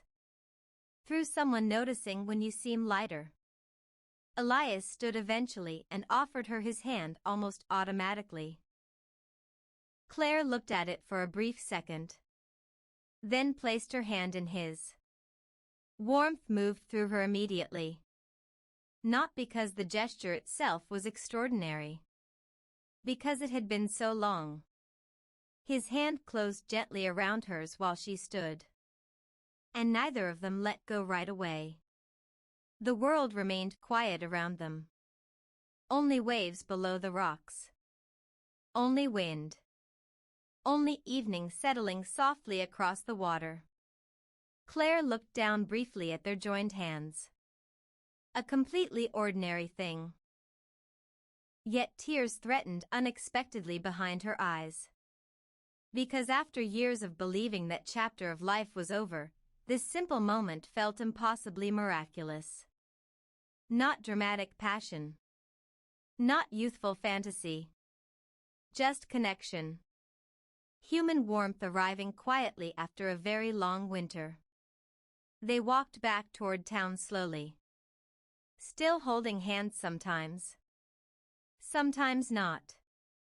Neither forcing meaning onto the gesture. But everything had changed now. Claire felt it with startling certainty. Something irreversible had begun. And beneath the fear rising carefully inside her, another feeling expanded too. Hope. Not loud hope. Not reckless hope. The gentle kind. The kind mature people allow themselves only when something begins to feel real. Chapter 5. What she had forgotten about herself. The morning after their walk by the water, Claire woke with the strange sensation that something inside her life had shifted quietly during the night. Nothing visible. The cottage remained the same. The kitchen still carried the faint scent of coffee and lavender. The wooden floors still creaked near the staircase. Outside, gulls circled above the harbor beneath pale morning clouds. And yet everything felt subtly altered. as though the emotional architecture of her days had changed shape while she slept. She lay still beneath the blankets, staring at soft light moving across the ceiling. Then, slowly, she smiled. Not because she was certain about anything. She wasn't. Uncertainty remained everywhere. But certainty, she realized, had never been the same thing as happiness. For years after the divorce, Claire believed safety depended on emotional restraint. She organized her life carefully around manageable routines and predictable solitude because predictability could not betray her. Loneliness hurt. But disappointment hurt differently. Disappointment carried humiliation inside it. The humiliation of hoping. So she had trained herself not to hope too much anymore. Not for romance. Not for deep connection. Not for surprise. Yet now hope had returned anyway, slipping quietly past all her defenses without asking permission. And the worst part, or perhaps the best, was that she did not entirely want to stop it. She sat up slowly and wrapped the blankets around herself for warmth. Her hand drifted unconsciously toward her temple where Elias's fingers had brushed her hair away the previous evening. The memory remained vivid. Not because the gesture itself was extraordinary. Because of how careful it had been. So much of Claire's emotional life had once revolved around accommodating other people's moods, needs, impatience, exhaustion. Over time she became accustomed to moving around harsher energies without noticing the strain. But Elias moved through the world gently. Not weakly. Gently. The distinction mattered. Outside the bedroom window, sunlight began breaking through clouds in soft silver beams across the sea. Claire suddenly realized she felt rested. Truly rested. Not merely slept. The discovery startled her. For years she had carried tension in her body so constantly that she stopped recognizing it as tension at all. Tight shoulders. Shallow breathing. A mind that never fully relaxed. But this morning, lying in quiet light while the ocean moved below the hill, she felt calm in a deeper way. Not cured. Not transformed. Simply softer inside herself. The realization brought unexpected sadness with it. Because she understood suddenly how long she had lived without tenderness. Not only from others. From herself. Later that afternoon, Claire stood in the kitchen preparing soup when her daughter called. Emily's voice burst warmly through the speaker. "Mother, you sound suspiciously cheerful." Claire smiled automatically while slicing carrots. "I do not." "You absolutely do." "I had coffee." "That's all." "Coffee has never once made you cheerful." Claire laughed softly. Emily noticed immediately. There it is again. What? That laugh. Claire leaned against the counter. "You're imagining things." "I'm 30, not 12. Tell me who he is." Claire nearly dropped the knife. "There is no he." Silence. Then Emily said carefully, "There's a he." Claire closed her eyes briefly, half amused and half horrified by how transparent she apparently sounded. "It's nothing serious." "Ah," Emily replied dramatically. The famous final words before emotional disaster. Claire shook her head. "We've only talked." "Talked where?" "A bookstore." Emily gasped theatrically. "Oh no." "Intellectual chemistry. The most dangerous kind." Claire laughed again despite herself. And suddenly, unexpectedly, emotion caught in her throat. because she realized how long it had been since laughter moved naturally through her home. Emily's voice softened immediately. "Mum?" "I'm fine," Claire said quietly. But the truth was more complicated. She was fine. And vulnerable. And hopeful. And frightened. All at once. "Tell me about him," Emily said gently. Claire hesitated. Then found herself speaking more honestly than intended. "He listens," she said softly. The simplicity of the answer filled the kitchen with silence. Finally Emily said, "That sounds important." "Yes." Claire stared out the window toward the harbor. "It is." After the call ended, she remained standing quietly beside the sink. "He listens." Such a small sentence. Yet perhaps entire relationships were hidden inside those two words.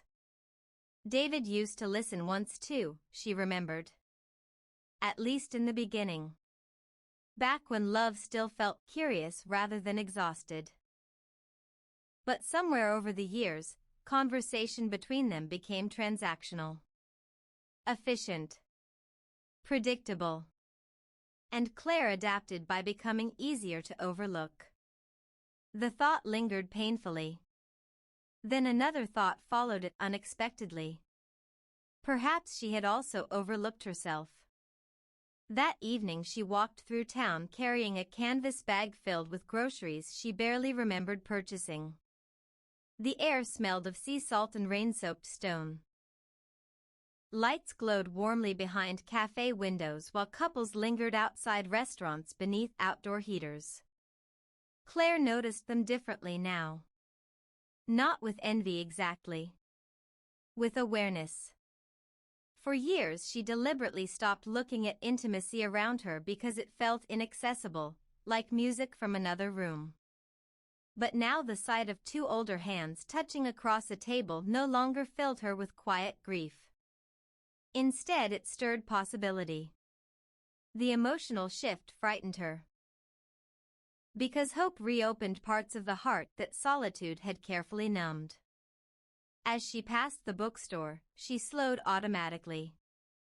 The windows glowed gold against deepening dusk. And there, visible through the glass, stood Elias near the counter speaking with Martin. Claire stopped walking. Inside, Elias laughed softly at something Martin said, one hand resting casually against a stack of books. The sight pierced her unexpectedly. Not dramatic longing. Something gentler. Recognition. The awareness that someone had begun mattering to her. Elias looked toward the window then, almost as if sensing her presence. Their eyes met through the glass. His face changed immediately. Warmth again. Always that warmth. He lifted one hand slightly in greeting. Claire smiled before she could stop herself. Then, after only the briefest hesitation, she opened the bookstore door and stepped inside. The bell chimed softly overhead. Martin looked delighted in a way that made Claire instantly suspicious. "Claire," he announced with entirely too much satisfaction. "Martin. You're just in time." Elias was explaining why modern biographies are mostly unbearable. "I said many biographies mistake detail for insight." "That sounds unbearable already," Claire said. Elias smiled. "Thank you for your support." She removed her coat slowly while warmth from the shop settled around her. "You two spend an alarming amount of time arguing about books." Martin gestured dramatically. "Finally, someone notices my suffering." "You enjoy every second of it," Elias replied. "True." The ease between them soothed Claire immediately. There was something profoundly comforting about ordinary companionship. Not performance. Not seduction. simply being welcomed into familiar conversation. Martin eventually retreated to the counter, leaving Claire and Elias beside the history shelves. "You weren't planning to come in," Elias observed quietly. Claire blinked. "Was it obvious?" "A little." She smiled faintly. "I only meant to walk past." And yet. A small silence settled between them. "Comfortable." Elias studied her carefully. "You look rested." The observation startled her because it was true. "So do you," she answered softly. His expression warmed slightly. "Would you like tea?" "Yes." They carried steaming cups toward the reading corner near the window where evening darkened gradually beyond the glass. Rain threatened again outside, turning the harbor silver blue beneath heavy clouds. Claire curled her hands around the warm ceramic mug. For a few moments neither spoke. Then Elias said quietly, "I thought about you after yesterday." The honesty of it moved through her immediately. Claire looked down at her tea. "So did I," she admitted. The words felt strangely intimate. More intimate, somehow, than holding hands beside the sea. Because confession carried its own vulnerability. Elias leaned back slightly in his chair. "Did that frighten you?" Claire smiled softly. "Yes. Me too." Something loosened inside her then. Some tight guarded part. Because throughout her marriage, fear was often met with dismissal. David disliked emotional complexity unless it belonged to him. If Claire admitted uncertainty or vulnerability, he tended to interpret it as inconvenience. But Elias did not rush to smooth discomfort away. He simply met it honestly. "You know what's strange?" Claire said quietly. "What?" "I spent years believing romance belonged to younger people." Elias considered thoughtfully. "Youth mistakes intensity for depth." She looked at him carefully. "And age?" "Age," he said softly, "understands the value of peace." The words settled around them warmly. Claire stared out the window toward darkening water. Peace. Not boredom. Not emotional distance. Peace. She realized suddenly that what attracted her most to Elias was not excitement exactly. It was safety. Not the deadened safety of emotional avoidance. The living safety of being emotionally handled with care. A waitress from the small cafe counter passed nearby carrying fresh pastries. The scent of cinnamon drifted through the room. Claire smiled faintly. "I think bookstores are becoming emotionally associated with baked goods. A dangerous psychological dependency. I'll need treatment. I'm available for consultations." She laughed softly. God, she thought suddenly, I missed this. Not flirtation alone. Playfulness. The gentle rhythm of two people enjoying one another without exhaustion attached to it. For so long, conversation inside her marriage became functional. Every exchange eventually curved toward logistics, tension, unresolved disappointment. But with Elias, speaking felt light again. Not shallow. Light. A subtle but important difference. He watched her quietly for a moment. What? You laugh differently now. Claire blinked softly. What does that mean? It sounds less careful. The observation reached deeper than he probably realized. Claire lowered her eyes. I became very careful for a long time. I know. The tenderness in his voice nearly undid her. Outside, rain finally began again, soft against the windows. The bookstore grew quieter as evening deepened around them. Claire looked at Elias thoughtfully. "Can I ask you something?" "Of course." "When your wife died," she hesitated gently, "did you ever think you might care for someone again?" Elias became still. Not uncomfortable. Reflective. "For a long time, no," he admitted. "Not because I stopped believing in love. Because I couldn't imagine surviving another loss." Claire felt that sentence deeply. "Yes," she whispered. He looked toward the rain-darkened harbor. "And afterward, people speak to widowers strangely." "How?" "As though emotional life has concluded." A faint smile touched his mouth without humor. "As though affection becomes inappropriate after a certain age." Claire nodded slowly. "Divorce feels similar sometimes." "Does it?" "There's an assumption you should become self-contained afterward. Independent. Wise." She looked down at her hands. "But no one talks honestly about how much tenderness adults still need." The room grew very quiet then. Not awkward. Sacred somehow. Because they were no longer speaking abstractly. They were speaking about themselves. Elias's voice lowered gently. "Yes," he said. "We do." Claire felt warmth rise unexpectedly behind her eyes. Not sadness exactly. Recognition again. The kind that heals something invisible. After a while, Elias asked softly, "What did you love about yourself before marriage became difficult?" The question startled her completely. Claire stared at him.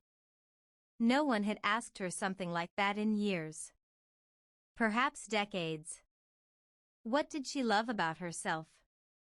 The answer did not come immediately, which saddened her more than she expected. Finally she said quietly, "I used to feel vivid." Elias listened carefully. "I was curious about everything," she continued slowly.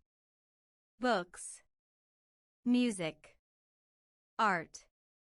Cities I'd never seen. I used to write little observations in notebooks." She smiled faintly at the memory. Entire pages describing strangers in cafes. "That sounds wonderful." I stopped eventually. "Why?" Claire thought carefully. Then answered with painful honesty. "I became busy being needed." The sentence landed heavily between them. Because it was true. Marriage. Motherhood. Emotional labor. Household rhythms.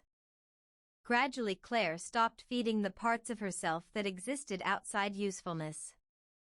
And once those inner rooms remained closed long enough, she forgot they were there at all. Until now. Until bookstores and conversations and evening walks by the sea began opening them again. Elias spoke very softly. "I think she's still there." Claire looked up sharply. "What?" "The vivid woman." Emotion moved through her so suddenly she had to look away. Because for years she believed that version of herself had disappeared permanently beneath disappointment and age. But lately she felt traces returning. Not youth. Something better. Aliveness. Rain blurred the harbor lights outside while warmth from tea moved through her hands. Claire became aware suddenly of how profoundly this connection was changing her already. Not through dramatic declarations. Through attention. Through being seen carefully. And perhaps that was what she had forgotten about herself most completely. That she was still someone worth seeing. Not despite her age. Not despite her history. because of the life she carried inside her. The realization filled her chest slowly with something fragile and luminous. For years after the divorce, Claire believed healing meant learning not to need anyone. But sitting beside Elias while rain moved softly against bookstore windows, she began understanding something gentler and far more difficult. Perhaps healing also meant allowing herself to be known again. And for the first time in a very long while, that possibility no longer terrified her completely. Chapter 6: The Fear of Beginning Again. By early November, the town settled into its quieter season. Summer visitors disappeared. Restaurant patios emptied. The harbor grew softer somehow beneath low skies and colder winds.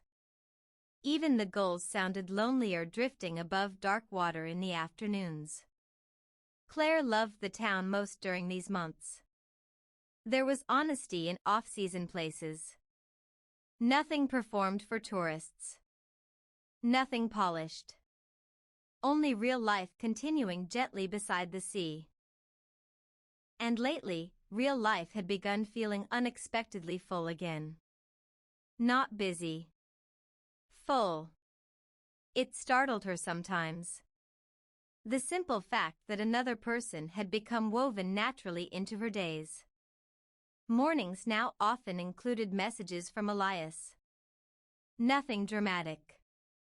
The fog is swallowing the harbor this morning. Martin burned another batch of pastries. There's a dog outside the bookstore wearing a yellow raincoat. I thought you should know. Tiny things. Yet Claire found herself carrying those messages through entire afternoons with quiet warmth beneath her ribs. She had forgotten that intimacy often begins in accumulated smallness. Not declarations. Attention. Still, alongside tenderness, fear continued growing too. Because every beautiful thing asked something in return. Risk. One rainy Thursday evening, Claire stood at her kitchen sink watching water slide down the windows while soup simmered softly behind her. Her phone rested nearby on the counter. Elias had invited her to dinner Saturday night. Not coffee. Not walks. Not bookstores. Dinner. The invitation itself remained gentle. There's a little restaurant near the northern pier, he had said the previous afternoon while helping Martin rearrange shelves. Quiet this time of year. Very good wine. Then, after a pause. I'd like to take you there. Claire had smiled. But afterward, alone at home, panic arrived unexpectedly. Not dramatic panic. The mature kind. The quiet internal recoil of someone who has survived disappointment and does not entirely trust happiness anymore. Now she stared through rain-darkened glass while old fears moved restlessly through her chest. What exactly was happening between them? What did either of them want? Could people their age truly begin again emotionally, or were they only comforting each other against loneliness? The questions exhausted her. And beneath them lived an even more frightening thought. What if this mattered more to her than to him? Claire closed her eyes briefly. There it was. The old wound. Not being chosen fully. Her marriage had ended not through betrayal but through erosion. Years of feeling emotionally secondary. Years of loving someone who gradually stopped reaching back with the same tenderness. The divorce itself hurt less than the realization that she had become accustomed to receiving partial affection. Now, with Elias, every small kindness touched her deeply precisely because she had lived without them for so long. Which meant she was vulnerable already. Far more vulnerable than she wanted to admit. The kettle whistled sharply behind her. Claire startled slightly and reached to turn off the stove. Rain deepened outside. The cottage suddenly felt very quiet. Too quiet. She carried her soup into the living room but barely tasted it. Instead, she sat curled beneath a blanket while shadows gathered softly around the room. And despite all the warmth Elias had brought back into her life, fear lingered stubbornly beside it. Because beginning again meant opening doors she had nailed shut carefully after the divorce. Doors protecting grief, humiliation, need. At 52, she thought, heartbreak feels less survivable not because people become weaker. Because they become tired. Saturday arrived cold and bright after days of rain. Claire spent entirely too long deciding what to wear. Twice she changed outfits halfway through dressing. 3 times she told herself this was absurd. And yet her nerves refused calm. Eventually she settled on a black dress she had not worn since Emily's engagement party years earlier. Elegant but simple. Soft fabric falling gently below her knees. She stood before the mirror afterward feeling strangely uncertain. Not about the dress. About herself inside it. For years Claire stopped seeing herself romantically altogether. After divorce, she became practical. Self-sufficient. Invisible in comfortable ways. Now, looking at her reflection while evening light faded beyond the windows, she experienced a sensation both tender and unsettling. She wanted to be beautiful again. Not youthful. Not flawless. Simply beautiful to someone. The realization made her unexpectedly emotional. Because wanting to be desired still felt vaguely shameful somehow, as though mature women were expected to outgrow such longings gracefully. But longings did not disappear with age. They merely became quieter. At 7 o'clock, Elias arrived at the cottage door carrying no flowers, no grand gestures, only himself in a dark wool coat with cold evening air following behind him. And somehow that felt infinitely more intimate. Claire opened the door and immediately saw his expression change as he looked at her. A stillness entered him.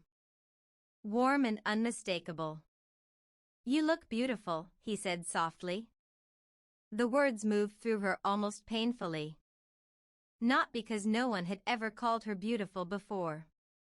Because it had been so long since she believed it. Claire felt sudden heat rise beneath her skin. "Thank you," she managed quietly. Elias stepped inside while she reached for her coat. The cottage seemed smaller with him standing there somehow, filled gently with another person's presence. His gaze moved around the room. "I've never seen your home in evening light before." Claire smiled faintly. "It looks more impressive after dark." "I doubt that." The quiet sincerity in his voice made her glance away briefly. They walked downhill toward the harbor together beneath clear cold skies. Street lamps glowed softly against wet stone streets while sea wind moved through Claire's hair. Beside her, Elias walked calmly with hands in his coat pockets. Neither rushed conversation. The ease between them had deepened gradually over recent weeks into something both gentler and more dangerous. Because now silence itself carried intimacy. The restaurant stood near the northern pier overlooking dark water. Warm amber light glowed through large windows while candles flickered softly inside. The hostess greeted Elias by name. Claire noticed. "You've been here often?" "A few times." "With dates?" she asked before thinking. Elias looked mildly surprised. Then amused. "No." Claire immediately regretted the question. How horrifically adolescent of me. Not horrifying. I sounded jealous. "Were you?" The directness caught her off guard. Claire looked toward the harbor visible beyond the windows. A little, she admitted softly. Elias became very still beside her. Then something tender entered his expression. That's oddly comforting. She looked at him. Why? Because I was jealous of your ex-husband once. Claire blinked. What? The first afternoon we talked properly. He smiled faintly. I remember thinking someone had once come home to you every evening and somehow forgotten the privilege. Emotion moved through her chest so suddenly she had to look away. No one had ever spoken about her like that before. Not even David in the beginning. The hostess led them toward a quiet table near the windows overlooking the sea. Candles flickered softly between them while dark water moved beyond the glass. The restaurant itself felt calm and intimate without pretension. Low music. Warm wood. Conversations murmuring gently around them. Claire relaxed gradually after wine arrived. Not entirely. But enough. Enough to laugh more easily again. Enough to stop monitoring every word before speaking. At one point Elias watched her over the candlelight and said quietly, "You disappear into thought sometimes." Claire smiled faintly. Occupational hazard. What are you thinking now? She hesitated. Then answered honestly. That this feels dangerous. He did not pretend not to understand. Yes, he said softly. The honesty between them remained one of the most disarming things about him. No games. No strategic distance. No emotional performance. Only truth offered carefully. Claire traced her finger lightly along the stem of her wine glass. I spent 2 years rebuilding myself after the divorce, she admitted. Not dramatically. Just quietly. Learning how to be alone without falling apart. She looked up at him. And now suddenly another person matters again. Elias listened without interrupting. That frightens me more than loneliness did. The candlelight flickered gently between them. Finally Elias said, I understand. Claire believed him immediately. He looked toward the dark sea beyond the windows. After Helen died, he said quietly, people praised me constantly for coping well. She watched him carefully. But coping well often just means becoming emotionally unreachable. The sentence settled deeply inside her. Because yes. That was exactly it. Claire nodded slowly. I became unreachable too. For several moments neither spoke. The waiter arrived briefly with dinner, interrupting the emotional gravity between them. Warm plates. The scent of rosemary and butter. Wine poured quietly. Ordinary things. Yet Claire felt strangely grateful for the interruption. Vulnerability exhausted her sometimes now. Not because she disliked honesty. Because honesty required reopening rooms long sealed shut. After the waiter left, Elias looked at her gently. What scares you most? The question lingered between them. Claire stared down at her hands. Then finally whispered the truth.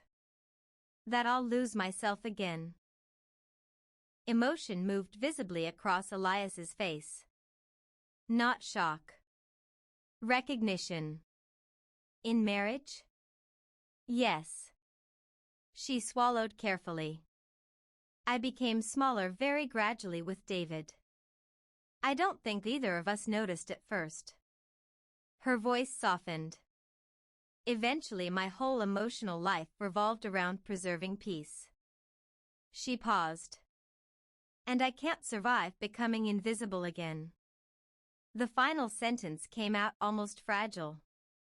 Elias leaned back slightly, eyes never leaving hers. You know what I see when I look at you? Claire shook her head faintly.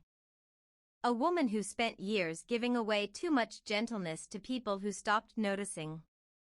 Tears rose instantly behind her eyes. Not dramatic tears. Quiet ones. Because the sentence felt devastatingly accurate. Claire laughed softly through emotion. That's terribly unfair. What is? Seeing people this clearly. A sad smile touched his mouth. It's not always useful. No, she whispered. But it's kind. They ate slowly afterward while conversation softened again. Books. Music. Travel. Elias told her stories about terrible hotel rooms during architecture conferences in the 1980s. Claire laughed hard enough at one story that nearby diners glanced over smiling. And suddenly, in the middle of laughter, she experienced a sharp, unexpected realization. She liked who she was around him. The thought arrived with startling force. Not because Elias transformed her into someone different. Because he made space for parts of herself long neglected. Humor. Warmth. Curiosity. Playfulness. She had forgotten those qualities existed intact beneath exhaustion. The realization felt almost grief-stricken in its beauty.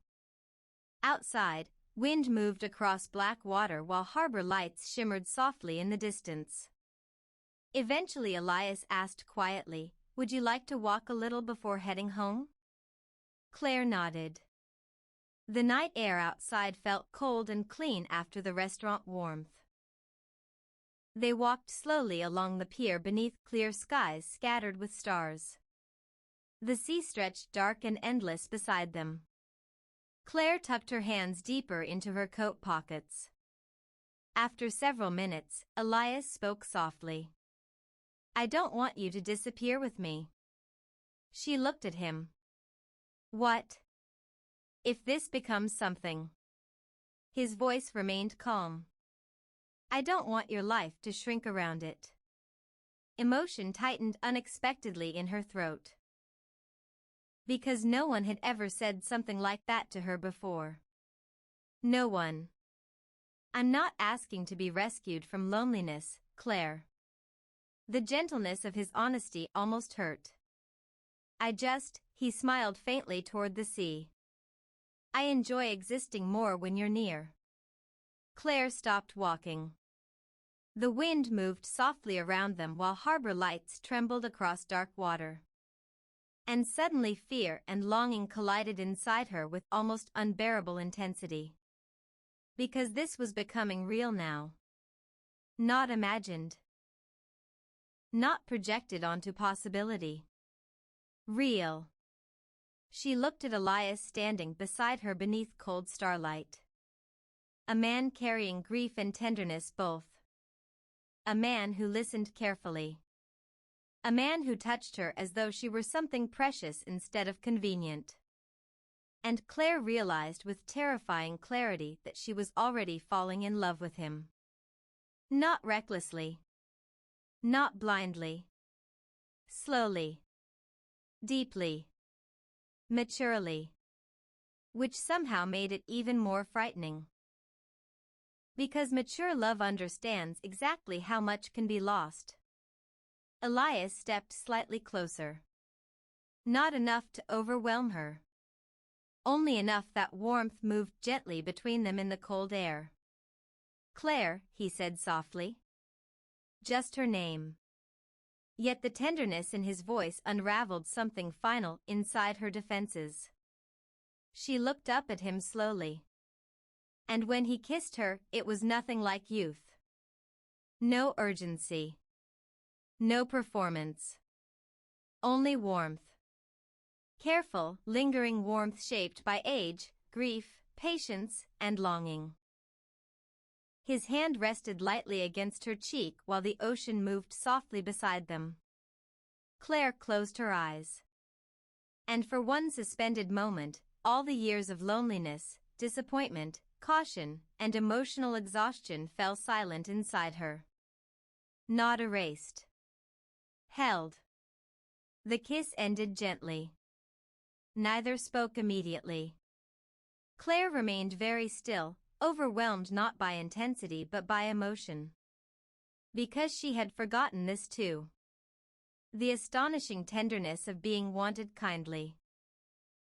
When she finally opened her eyes, Elias looked almost as affected as she felt. That, Claire whispered shakily, was definitely dangerous. A soft laugh escaped him. Yes, he admitted quietly. Then his forehead rested briefly against hers beneath the cold November sky. And Claire understood something clearly at last. Beginning again was frightening not because love belonged to the young, but because real love, at any age, always asks courage from the people brave enough to accept it. Chapter 7: The Things They Never Said Before. After the kiss on the pier, neither Claire nor Elias tried to name what had changed.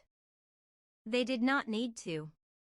Some moments did not require explanation to become real.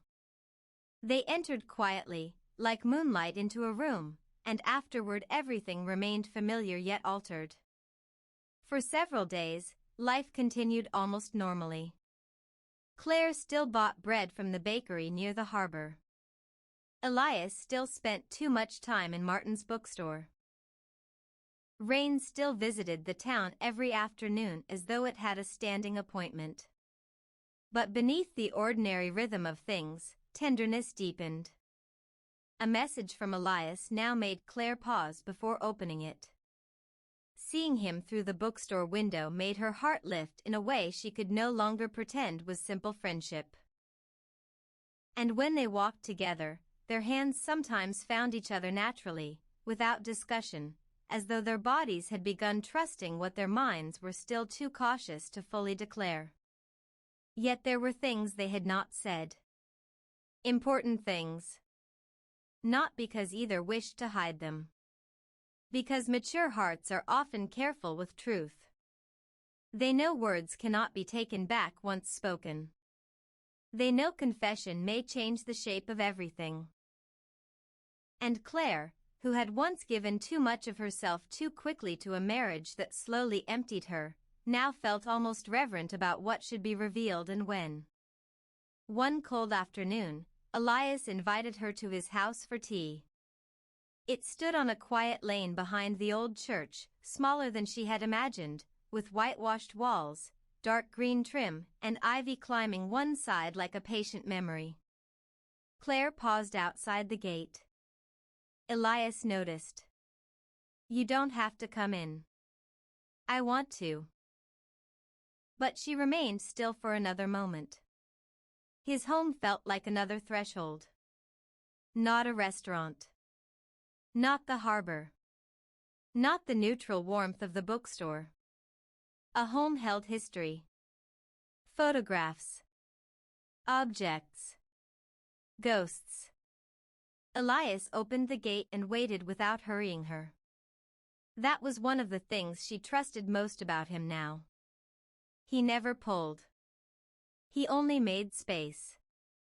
Inside, the house smelled faintly of cedar, coffee, and old books. Warm light filled the front room.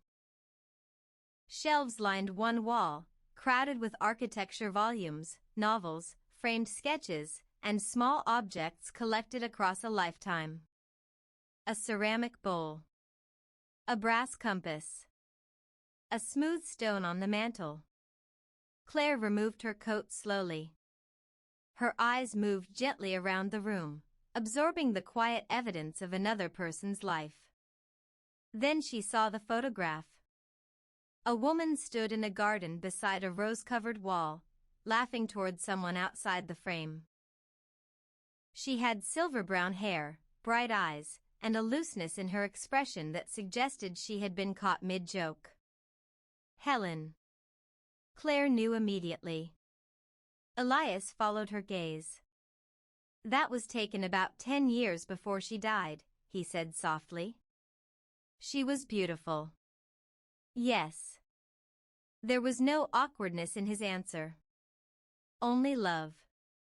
The ease with which he still loved his wife touched Claire more than she expected. It did not make her feel threatened. It made him feel whole. A person who could love the dead gently, without denying the living, was someone who had learned grief honestly. She looks joyful, Claire said. She was. Often loudly. Claire smiled. I would have liked her. I think she would have liked you.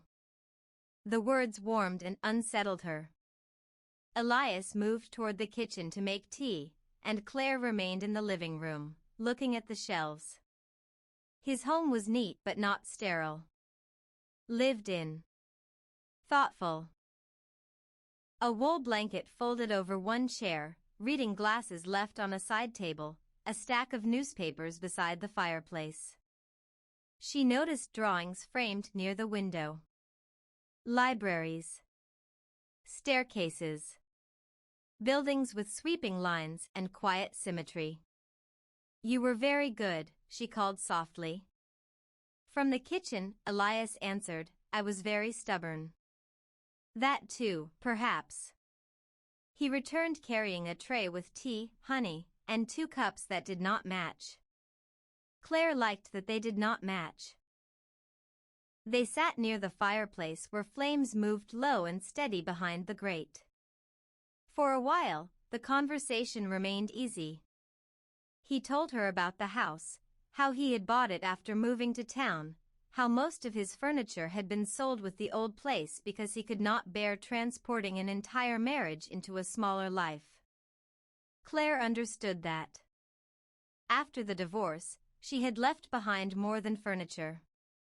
She had left behind rooms where she had once tried too hard to be happy. A dining table where silence became routine. A bedroom where distance had grown inch by inch. A hallway mirror in which she had watched herself become tired. Elias poured tea carefully. There's something I should tell you, he said. Claire looked up. His voice was calm, but she sensed the weight beneath it. I sometimes feel guilty, he continued, when I'm happy with you. The honesty entered the room quietly.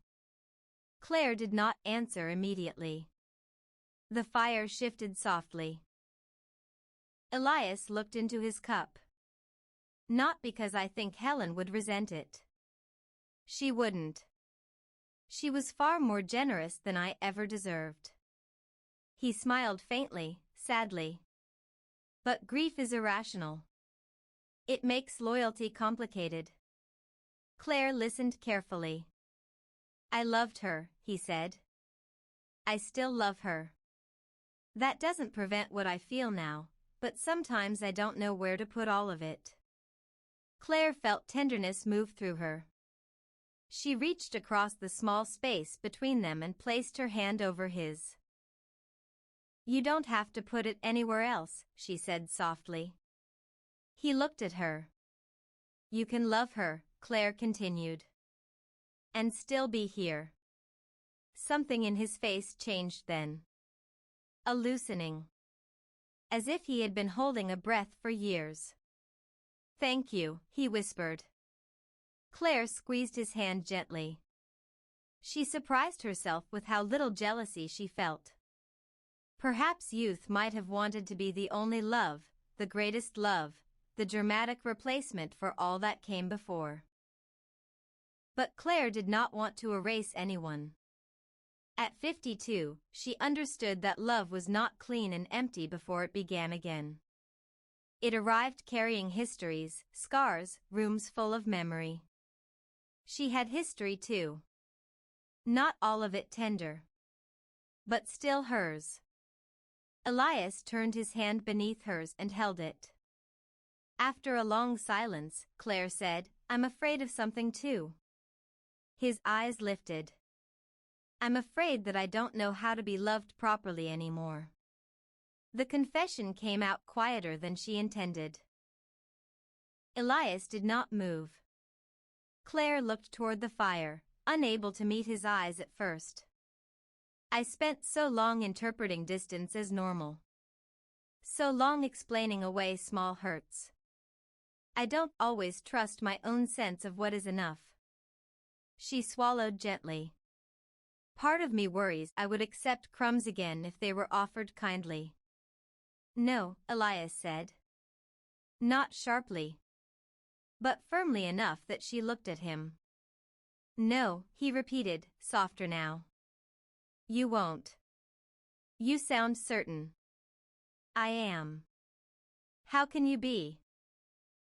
Because you know the cost now. The words settled deeply. Claire felt emotion gather behind her eyes. Yes. She knew the cost. She knew what it was to wake beside someone and feel lonelier than if she had slept alone. She knew what it was to become grateful for minimal affection because she had forgotten abundance was possible. She knew what it was to apologize for having needs. I don't want to become small again, she whispered. I don't want that either. Elias leaned closer, still holding her hand. I don't want a woman who disappears into my life. I want you in your own. The sentence moved through her like warmth through winter glass. She looked at him fully then. There was nothing ornamental in his expression. No seduction. No dramatic promise. Only sincerity, steady and unadorned. Perhaps that was what made it so powerful. I'm not easy, she said. His mouth curved gently. Thank God. She laughed through the emotion. I'm serious. So am I. I overthink. I've noticed. I become quiet when I'm hurt. I will try to ask gently. I sometimes need reassurance and hate needing it. That seems very human. Claire shook her head, smiling despite herself. You make everything sound manageable. No, Elias said softly. Not everything. But this, perhaps. The room quieted again. Outside, rain began ticking lightly against the windows. Claire looked around his home once more. At Helen's photograph. At the books. At the low fire. At the man beside her who had loved, lost, grieved, and still somehow remained open. A strange thought came to her then. Perhaps love later in life was not about finding someone untouched by sorrow. Perhaps it was about finding someone whose sorrow recognized your own and did not misuse it. Elias stood after a while to add wood to the fire. Claire watched him move through the room with gentle familiarity. He belonged here among books and lamplight, among careful sketches and old memories. When he returned, he sat closer than before. Not touching at first. Simply near. The rain deepened outside, turning the windows into mirrors. Claire saw their reflection faintly in the glass, two older figures beside a fire, faces softened by lamplight, bodies angled naturally toward one another. The image struck her with unexpected force. This was not the life she had imagined at 25. But perhaps imagination was limited by youth. At 25, she had believed romance meant certainty, beauty, promise. Now she understood romance could also mean safety, truth, patience. A hand held during difficult silence. A cup of tea made without asking. Someone remembering how you take your coffee. Someone noticing when your laughter becomes less careful. Elias spoke quietly beside her. What do you miss most about who you were? Claire considered the question. This time, the answer came more easily. I miss being unafraid of wanting things. He nodded slowly. What do you want now? She looked at him. The question carried no pressure, yet it opened something inside her. What did she want? Not what should she want. Not what was reasonable. Not what would keep her safe. What did she want? Claire breathed in slowly. I want mornings that feel less empty, she said. I want conversation at the end of the day. I want to travel somewhere without feeling like I'm proving my independence. I want to be touched with kindness. I want to stop treating my own longing as embarrassing. Her voice trembled slightly, but she continued. I want beauty again. Not youth. Beauty. In food, in rooms, in music, in myself. She smiled faintly through tears. I want to feel vivid before it's too late. Elias looked at her as though every word mattered. It isn't too late. She closed her eyes briefly. I want to believe that. Then begin there. With belief? With wanting. The fire crackled softly. Claire's tears finally slipped free, quiet and unashamed. Elias did not rush to wipe them away or gather her into comfort before she was ready.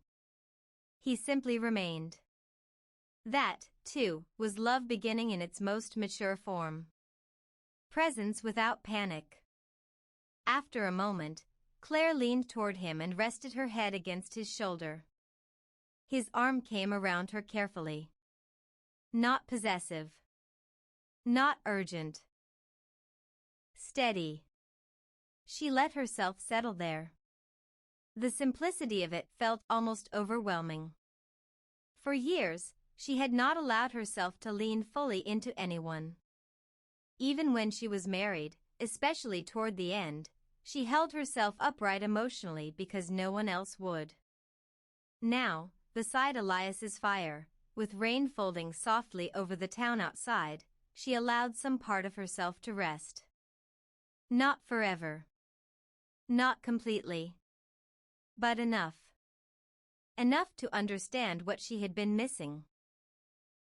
Enough to know she wanted more. They remained that way for a long time. At some point, Elias kissed the top of her head. The gesture was so gentle that Claire felt something old inside her finally soften. I'm glad you came in that day, he said quietly. To the bookstore? Yes. I nearly didn't. So did I. She smiled against his shoulder. What fragile timing. Most important things are. The truth of that settled around them. How many lives turned not on grand decisions but small hesitations overcome? A door opened instead of passed. A conversation accepted instead of avoided. A person allowed to sit beside you when loneliness had become familiar. Claire lifted her head eventually. Elias looked at her with such tenderness that fear rose again, but this time it did not feel like warning. It felt like evidence. Proof that something mattered. I don't know how to do this perfectly, she whispered. Good, he said. Perfect would be exhausting. She laughed softly. Then she kissed him. Not as she had on the pier, surprised by tenderness. This time she chose it. The kiss was slow, warm, and deeply quiet. A kiss shaped by patience and history, by the knowledge that both of them had survived enough to understand the value of gentleness. When they parted, Claire remained close. No promises were made. No future was claimed. But something unspoken became clearer between them. They were no longer merely comforting one another. They were beginning. Later, Elias walked her home beneath one umbrella while rain softened the dark streets. Their shoulders touched as they climbed the hill toward her cottage. At her gate, he paused. The windows glowed warmly inside. Claire looked at the small house she had chosen as refuge after the divorce. For so long, it had been a place to recover. A place to be alone safely. But now, standing beside Elias in the rain, she wondered whether it might become something else. Not less hers. More alive. She turned to him. "Will you come for dinner tomorrow?" His smile was quiet and immediate. Yes. The simplicity of his answer filled her with warmth. After he left, Claire entered the cottage and stood just inside the door, listening to rain on the roof. She did not turn on the television. She did not reach for distractions. She moved instead to the kitchen, placed 2 cups on the table for morning, then laughed softly at herself. Not because she felt foolish. Because she felt hopeful. And hope, after everything, still surprised her. Upstairs, before bed, she looked at herself in the mirror. The woman looking back was not young. Her face carried lines of grief, endurance, laughter returning slowly. But her eyes were bright. Alive. Vivid. Claire touched the mirror lightly. For the first time in years, she did not feel like a woman whose story had ended. She felt like one who had finally begun telling the truth. Chapter 8: A Different Kind of Love. Winter arrived slowly along the coast. Not with dramatic snowstorms or violent cold, but through subtler transformations. The sea darkened earlier in the afternoons. Wind carried sharper edges. The town grew quieter after sunset, windows glowing warmly behind drawn curtains while rain moved endlessly through narrow streets. And inside Claire's life, love deepened in ways she had never experienced before. Not larger. Quieter. More woven into ordinary existence. That was the surprising thing. At 25, Claire believed love announced itself through intensity. Through urgency. Through grand emotional certainty. But this love, the one unfolding now between herself and Elias, moved differently. It arrived in routines. In pauses. In the growing comfort of another person's presence becoming part of the emotional landscape of each day. On Tuesday mornings, Elias now brought fresh bread from the harbor bakery because he knew Claire liked the rosemary loaf before it sold out. On Thursdays, she cooked enough soup for 2 without thinking about it. Sometimes they spent entire evenings reading in the same room while rain touched the windows softly around them. No performance. No demand. Only companionship settling naturally into place. And somehow that felt more intimate than passion alone ever had. One evening in early December, Claire stood at the stove stirring mushroom risotto while jazz played quietly from the radio. The cottage smelled of garlic, butter, and wine. Outside, fog pressed softly against the windows. Elias sat nearby at the kitchen table reading aloud occasional absurd lines from a newspaper review. "This critic," he announced gravely, "has described a novel as emotionally ambitious but structurally damp." Claire laughed. Structurally damp? I don't even know what that means. It sounds fungal. Yes. Like literature growing behind bathroom tiles. She smiled while tasting the risotto. God, she thought suddenly, I am happy. The realization startled her enough that she stopped stirring. Not ecstatic. Not consumed. Happy. A calm, grounded happiness she had almost forgotten adults were allowed to feel.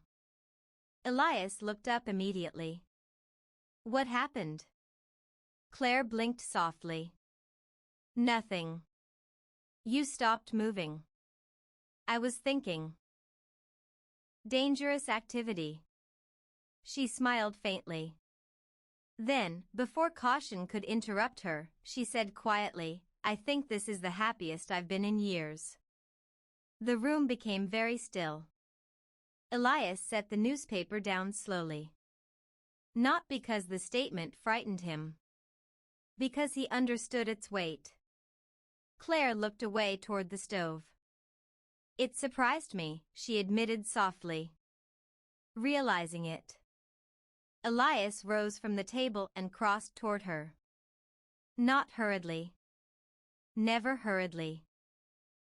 He stood beside her while steam curled gently upward from the pan.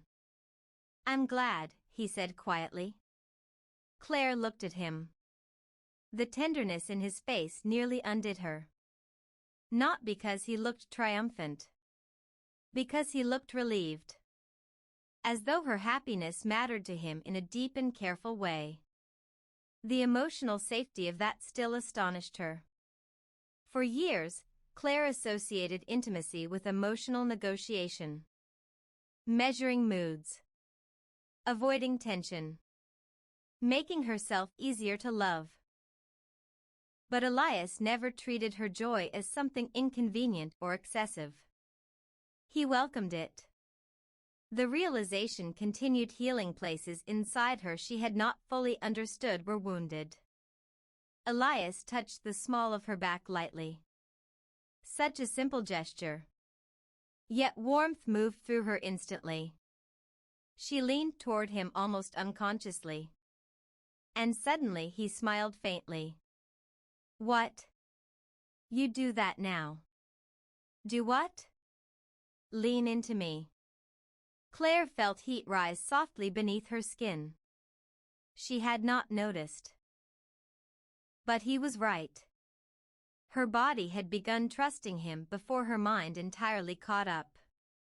The awareness felt strangely intimate. Is that all right? She asked quietly. Elias looked almost startled by the question. Yes, he said softly. Very.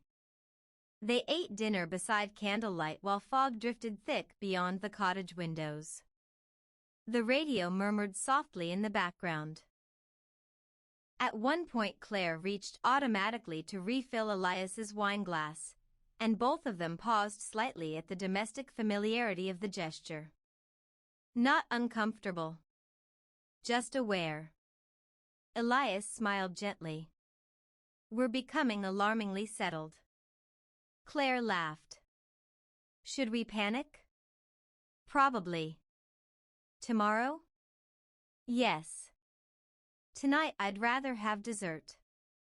She shook her head smiling. There was something profoundly healing about laughter returning to her home. After David left, silence settled into the cottage heavily during those first months. Claire moved through evenings like someone recovering from an invisible injury. Television noise became substitute company. Books became shelter. Now warmth existed here again. Not because loneliness had disappeared completely. Because another person had begun sharing it. Later they moved into the living room with tea while wind pressed softly against the house outside. Claire curled beneath a blanket on the sofa while Elias sat beside her reading passages from a travel memoir aloud. Eventually she rested her head against his shoulder. Neither spoke for several minutes. The quiet between them no longer felt tentative now. It felt inhabited. Then Elias said softly, I forgot this part. Claire tilted her head slightly. What part? The peacefulness. His voice carried gentle wonder. In younger relationships everything felt dramatic.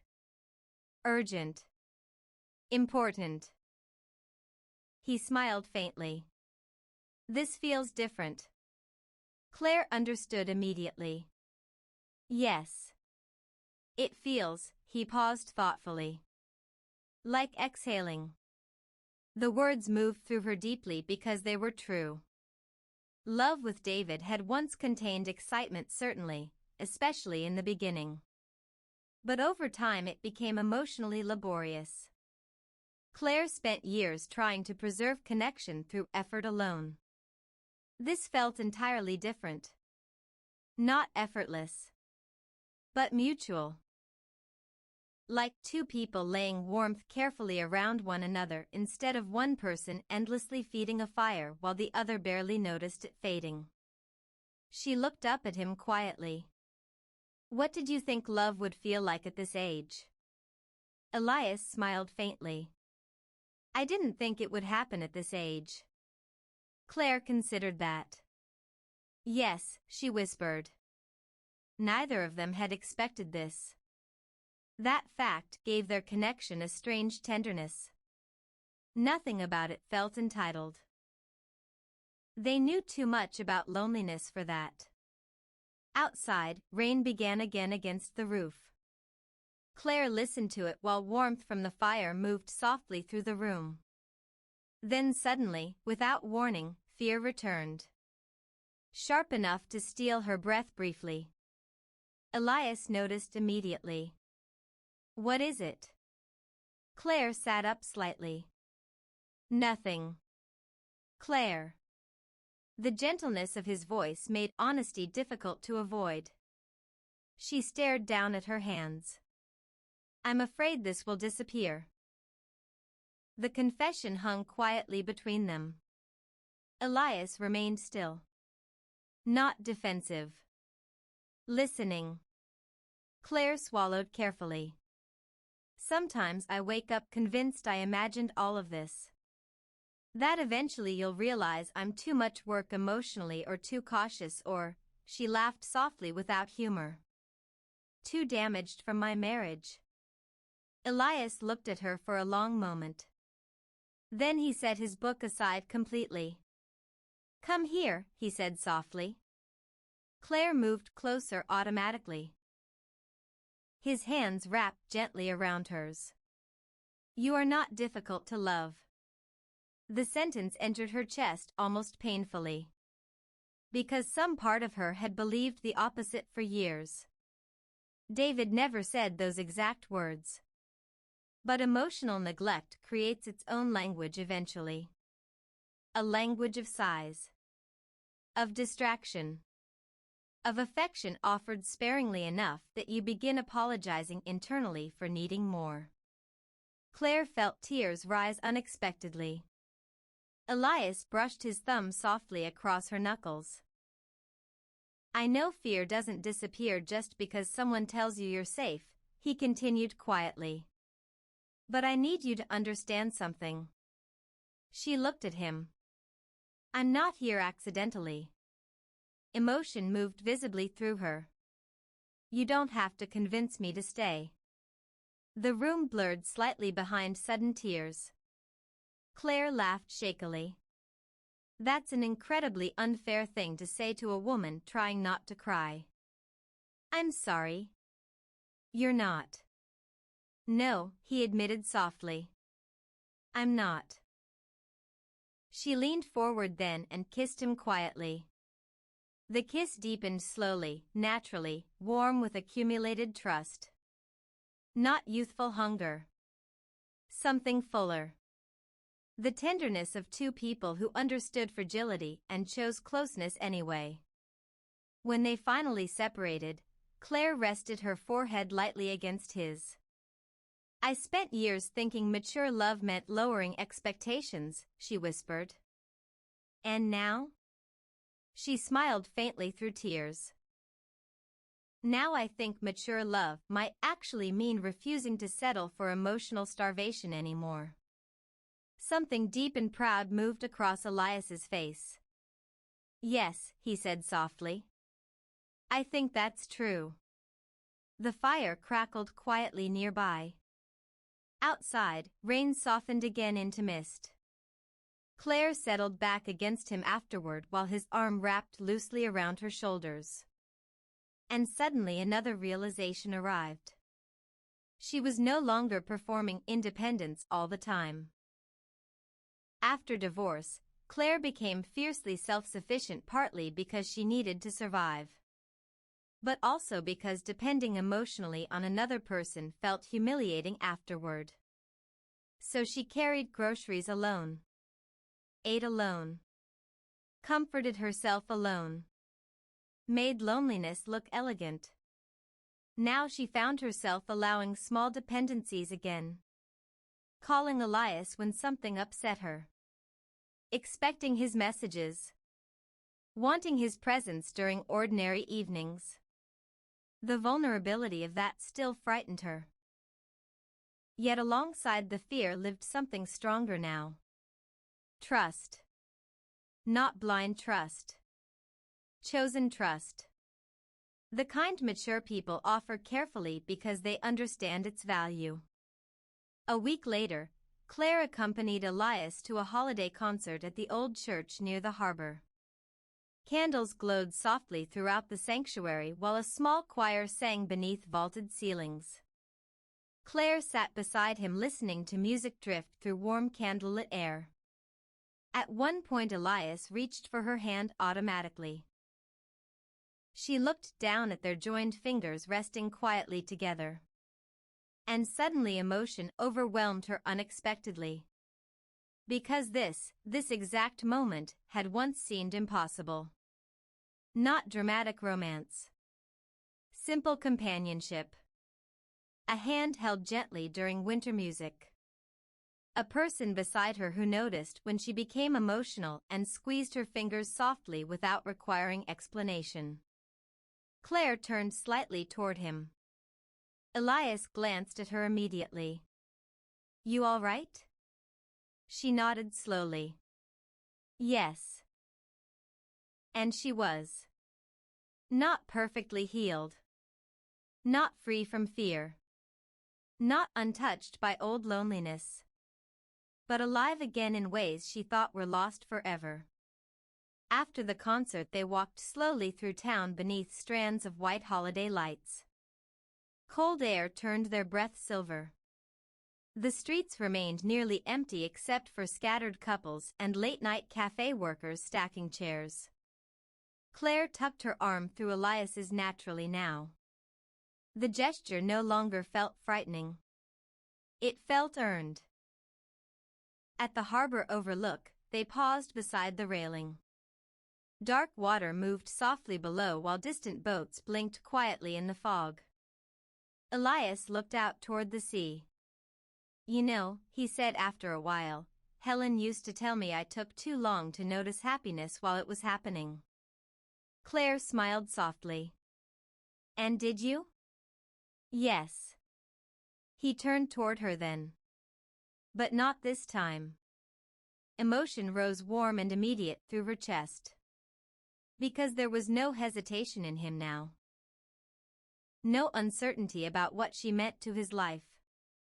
Claire looked at him carefully beneath winter lights and sea mist. A man carrying grief openly without letting it harden him. A man who listened. A man who made room for tenderness instead of rationing it. A different kind of love, she thought. Not less passionate because it was calm. More meaningful because it was chosen consciously. Youthful love often imagines forever without understanding impermanence. But mature love knows exactly how fragile life is. Which makes kindness sacred. Elias touched her cheek gently, thumb warm against cold skin. "What are you thinking?" Claire smiled faintly. "That this doesn't feel like starting over anymore." "No?" "No," she looked toward the dark sea. "It feels like finally arriving somewhere I was supposed to reach all along." The truth of the words settled quietly between them. And for the first time since her divorce, Claire realized she was no longer measuring happiness against fear constantly. She was simply living inside it. Not perfectly, but fully. The realization felt almost miraculous. Wind moved softly across the harbor while Christmas lights shimmered through fog. Elias drew her closer against the cold. And standing there beside the water, wrapped gently inside this different kind of love, Claire understood something with complete certainty at last. Life had not ended after 50. It had merely waited patiently for her to believe she still deserved tenderness before beginning again. Chapter 9, Letting the Past Become Quiet. By January, the sea had become almost entirely silver. Winter light settled differently over the town now, softer, quieter, as though the world itself had lowered its voice after the holidays. Claire loved the mornings most. The harbor wrapped in mist. The scent of coffee drifting through cold rooms. The peaceful sound of rain against the cottage roof while dawn arrived slowly over the water. And increasingly, Elias was there beside her for those mornings. Not every day. Neither of them rushed toward merging lives completely. There was wisdom in allowing love to unfold at a human pace. But often enough that his presence no longer felt temporary. A sweater draped over the back of a chair. His tea beside hers on the kitchen table. Books left open with folded corners despite Claire's theatrical objections. Tiny evidence of companionship. Tiny evidence that loneliness no longer ruled the house entirely. One Sunday morning, Claire woke before Elias and lay quietly watching pale winter light move across the bedroom ceiling. He slept on his side facing the window, one hand resting loosely against the blanket, silver hair softened by early light. The sight stirred something deep and tender inside her. Not excitement. Gratitude. At 25, she believed love was proven through sacrifice. At 52, she understood love might actually be proven through gentleness. Through the way someone's presence calmed your nervous system instead of exhausting it. Elias shifted slightly in sleep. Claire smiled faintly. For years after the divorce, she assumed intimacy itself had become too complicated for her to want again. Not physically. Emotionally. But this felt nothing like the marriage she left behind. Nothing like the careful emotional choreography she once performed daily to maintain peace. With Elias, she did not feel managed. Or evaluated. Or slowly diminished. She felt met. The realization still startled her sometimes. She slipped quietly from bed and went downstairs. The cottage remained dim and cold before sunrise. Claire wrapped herself in a cardigan and began making coffee while the kettle hummed softly in the kitchen. Outside, fog blurred the harbor completely. The world looked unfinished. She stood by the window waiting for the coffee to brew when movement outside caught her attention. A young couple walked slowly uphill beneath one umbrella, laughing softly while the man tried unsuccessfully to shield the woman from rainwater dripping from nearby trees. Claire watched them disappear into the mist. Then, unexpectedly, memory rose sharply inside her. David. Not the distant version from the end of the marriage. The younger version. The man who once danced with her barefoot in their first apartment kitchen while pasta boiled over on the stove.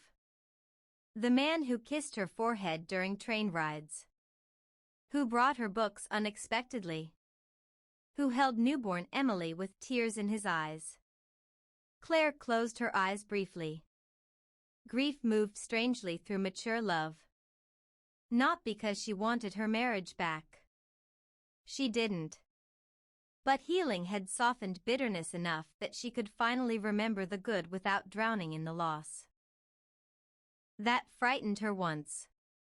She thought forgiving the past might somehow invalidate the pain. But now she understood something quieter. Letting go was not the same thing as pretending hurt never existed. It simply meant the hurt no longer governed every room inside you. The floor creaked softly upstairs. A moment later Elias appeared wearing yesterday's sweater, hair slightly disheveled, eyes still heavy with sleep. Claire smiled immediately at the sight of him. "You look very distinguished," she said. "I look elderly." No. Slightly literary. Ah. The sexiest category. She laughed softly while handing him coffee. The warmth of his fingers brushed hers. Such ordinary intimacy. Yet even now it moved through her gently every time. Elias leaned against the counter beside her and looked out toward the fog. The sea disappeared. It does that sometimes. Perhaps it needs privacy. Claire smiled. For several minutes they stood quietly together drinking coffee while the cottage slowly warmed around them. Then Elias spoke softly. "You've been thinking about something." Claire glanced at him. "How do you always know that? You become still in a particular way." She looked back toward the window. "I was thinking about David." Elias nodded once. No tension entered him. No defensiveness. Only attentiveness. "That happens more lately," Claire admitted quietly. "Not because I miss him exactly. More like," she searched carefully for words. "Like my mind is finally reorganizing those years honestly." Elias remained silent beside her. Listening silence. Claire wrapped both hands around her mug. "For a long time after the divorce, I only remembered the ending." Her voice softened. The loneliness. The exhaustion. The disappointment. She stared out into the fog. "But lately I remember earlier things too." "Good things?" "Yes." The answer came with unexpected emotion. Because there had been good things. Love had existed once. Real love. Not imagined. The truth mattered somehow. Elias spoke gently. "Does that feel disloyal?" Claire looked at him sharply. "Yes," she whispered. He nodded slowly. "I understand that feeling." Of course he did. "Helen." Claire moved closer instinctively until their shoulders touched lightly. "I think I needed him to become entirely terrible after the divorce," she admitted. It made leaving easier emotionally. A faint sad smile touched her mouth. "But people are rarely entirely terrible." "No. He failed me in ways that hurt deeply. But I failed things too." Her eyes lowered. "I stopped asking for what I needed eventually. I disappeared quietly instead of fighting honestly." Elias considered that carefully. "Perhaps you were tired." The gentleness of the observation nearly brought tears to her eyes. Because yes. She had been tired. Soul tired. Tired of carrying emotional weight alone while pretending everything was manageable. The fog outside shifted slightly, revealing faint outlines of boats below the hill. Claire breathed slowly. "I don't want to spend the rest of my life angry," she said softly. Elias reached for her hand. "You won't." The certainty in his voice comforted her more than she expected. Not because he promised pain would vanish. Because he trusted her capacity to heal. And healing, Claire realized, required allowing the past to become quieter instead of endlessly rehearsing old wounds. Later that afternoon, Claire visited the attic for the first time in months. The attic was small and dusty with sloped ceilings and narrow windows overlooking the sea. Most of the boxes stored there remained unpacked since the move after her divorce. She had avoided them deliberately. Too many memories lived inside cardboard. Too many versions of herself. Elias offered to help, but Claire shook her head gently. "I think I need to do this alone." He understood immediately. "I'll be downstairs if you need tea. Or emotional rescue." She smiled softly. Thank you. The attic smelled faintly of cedar and old paper. Claire knelt beside the first box slowly. Photographs. Christmas mornings. School concerts. Beach vacations. Birthday dinners. Entire decades compressed into fading prints. Claire sat cross-legged on the floor while pale afternoon light drifted through the attic windows. At first the images hurt. Not sharply. Tenderly. There she was at 35 laughing beside David in Florence. There they were holding Matthew as a baby. There was the family gathered around a Christmas tree years before emotional distance entered every room of the marriage. Claire touched one photograph lightly. You were happy once, she thought. The realization no longer felt like betrayal. Only truth. And perhaps acknowledging that truth mattered because it allowed her to stop viewing her entire life as failure. The marriage ended painfully.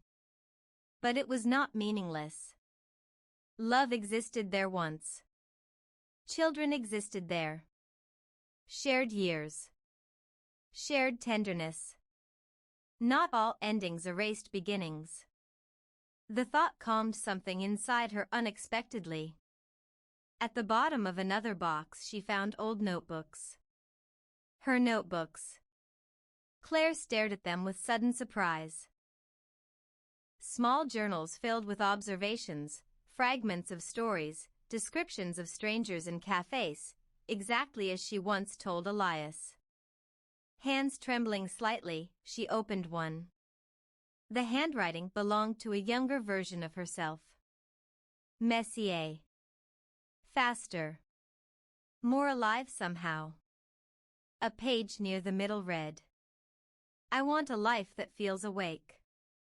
I never want to become emotionally sleepy inside my own existence. Claire closed her eyes briefly. God. She had forgotten entirely that she once spoke to herself this way. Not cautiously. Not apologetically.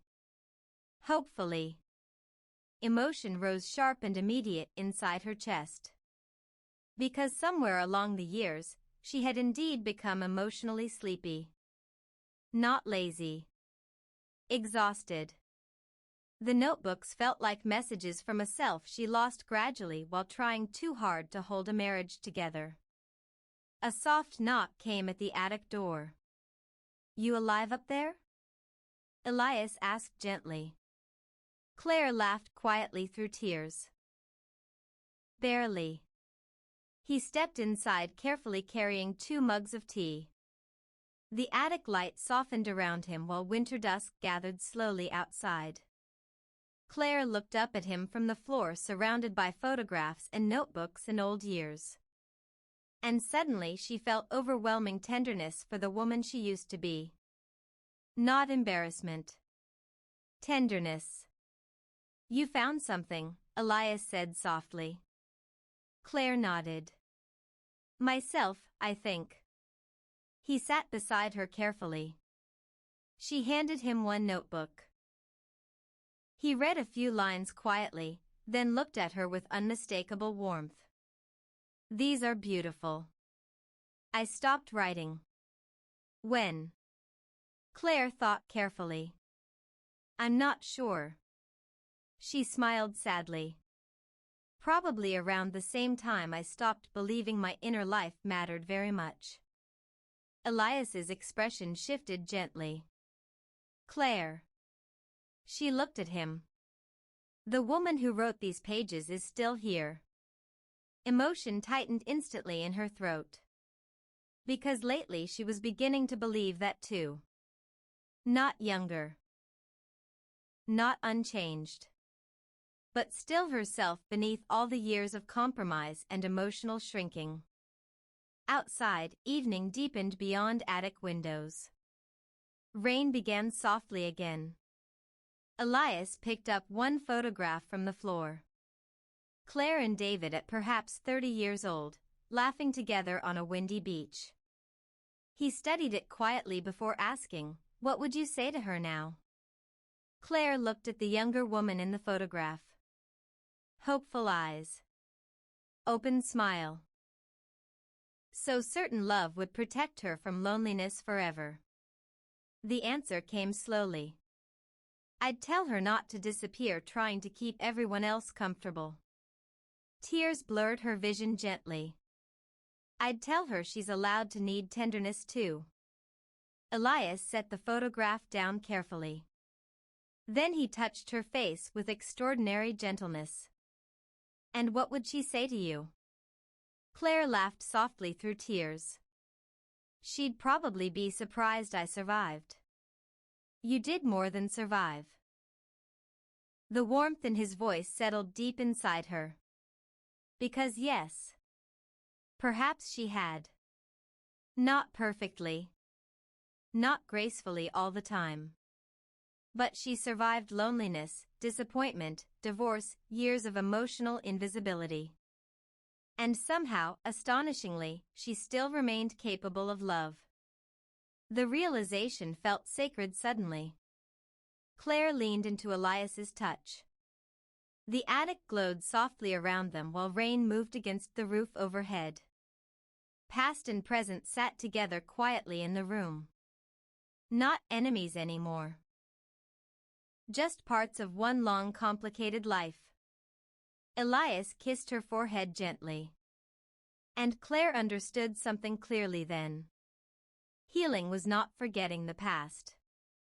It was allowing the past to stop speaking louder than the present. Later that night, after boxes were repacked and tea finished and attic lights turned off, Claire stood alone at the bedroom window watching rain blur the harbor below. Behind her, Elias moved quietly through the room preparing for bed.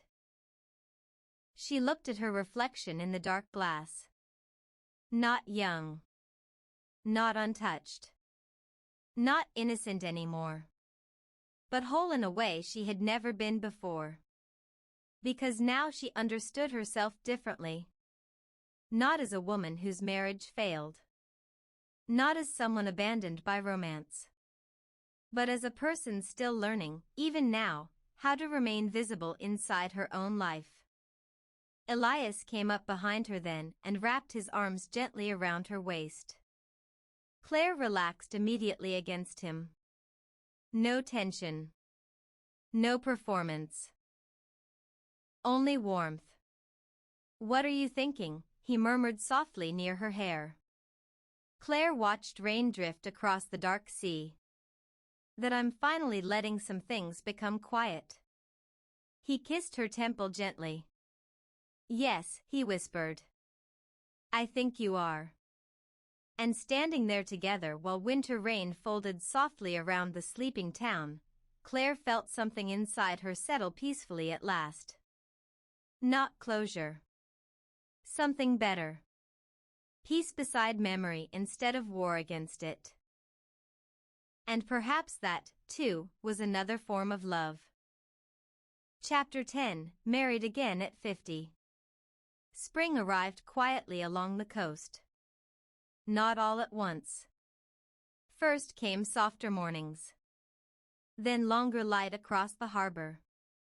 Then window boxes filling with flowers outside cafes that had spent winter closed against the rain. And one morning in late April, Claire opened the kitchen window and realized she could smell jasmine somewhere nearby. The scent stopped her completely. For several seconds she simply stood there with sunlight warming her hands against the windowsill while sea air moved gently through the cottage. Jasmine. A smell she had not noticed properly in years. Not because it disappeared. Because she had. For so long, life narrowed itself around endurance. Survive the marriage. Survive the loneliness inside the marriage. Survive the divorce. Survive rebuilding a quieter life afterward. But now, standing in morning light while gulls wheeled above silver-blue water below the hill, Claire realized something extraordinary. She was no longer surviving. She was living. The realization entered her softly but completely.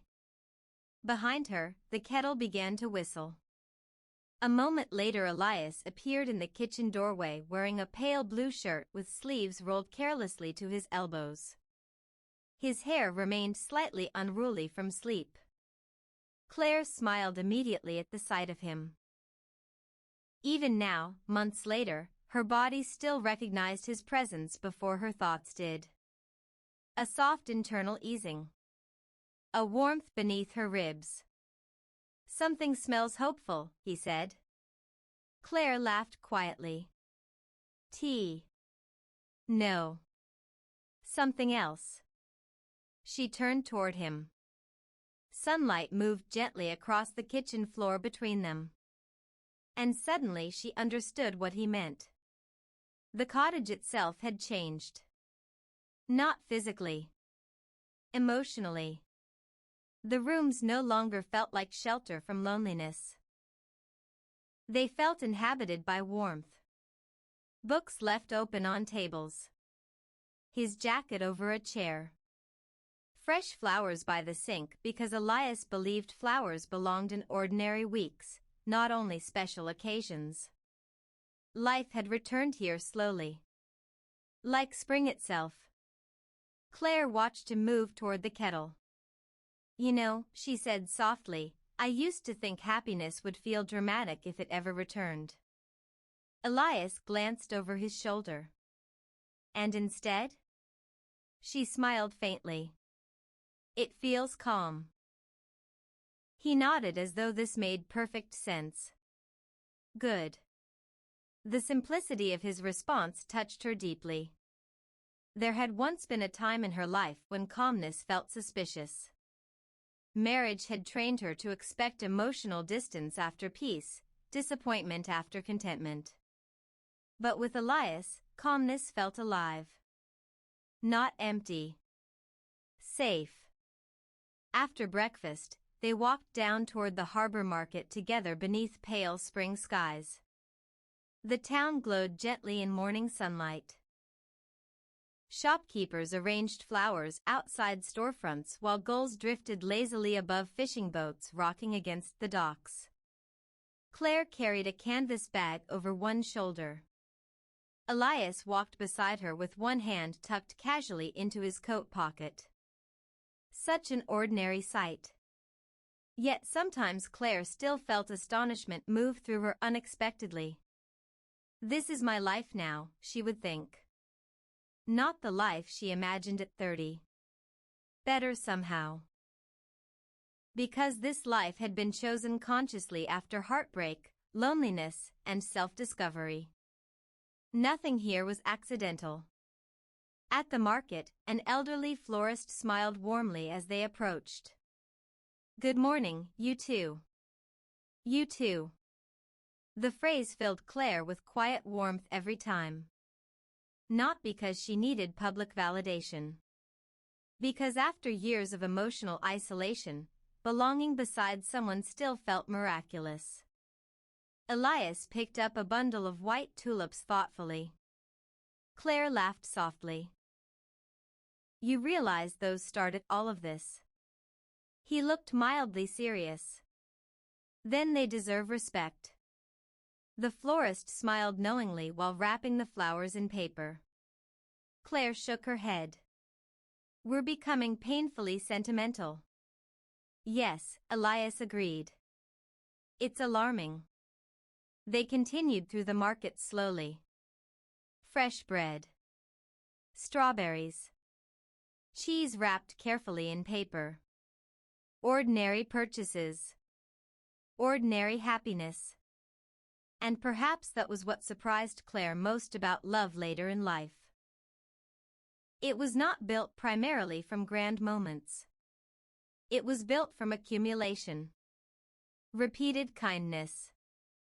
Repeated attention. Repeated choosing. At 52, romance no longer meant emotional fireworks. It meant someone remembering which tea calmed her during storms. Someone noticing when she grew quiet and asking gently why. Someone standing beside her in grocery markets, making ordinary life feel warm again. As they walked home uphill, sunlight shimmered across the harbor behind them. Claire felt unexpectedly emotional. Not sad. Overfull somehow. Elias noticed immediately. "What is it?" She smiled faintly. "I think I'm happy enough now that it scares me sometimes." He adjusted the flowers carefully beneath his arm. "Yes," he said softly. "Me too." There it was again. The honesty. Always the honesty. Neither of them pretended love erased fear entirely. Because mature love understood impermanence too clearly for that. At 25, Claire believed forever was guaranteed once promised. At 52, she understood every beautiful thing remained fragile. Which made tenderness more important, not less. That evening, rain arrived softly after sunset. Claire sat curled beside the fireplace reading while Elias cooked pasta in the kitchen. The scent of garlic and basil drifted through the cottage. Outside, rain touched windows rhythmically. Inside, jazz played quietly from the radio. Claire lowered her book and simply listened for a moment.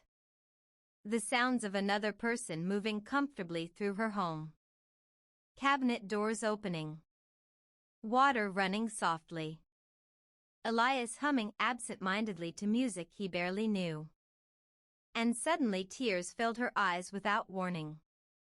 Not grief. Relief. Deep, exhausted relief. Because she realized she no longer felt alone inside her own life.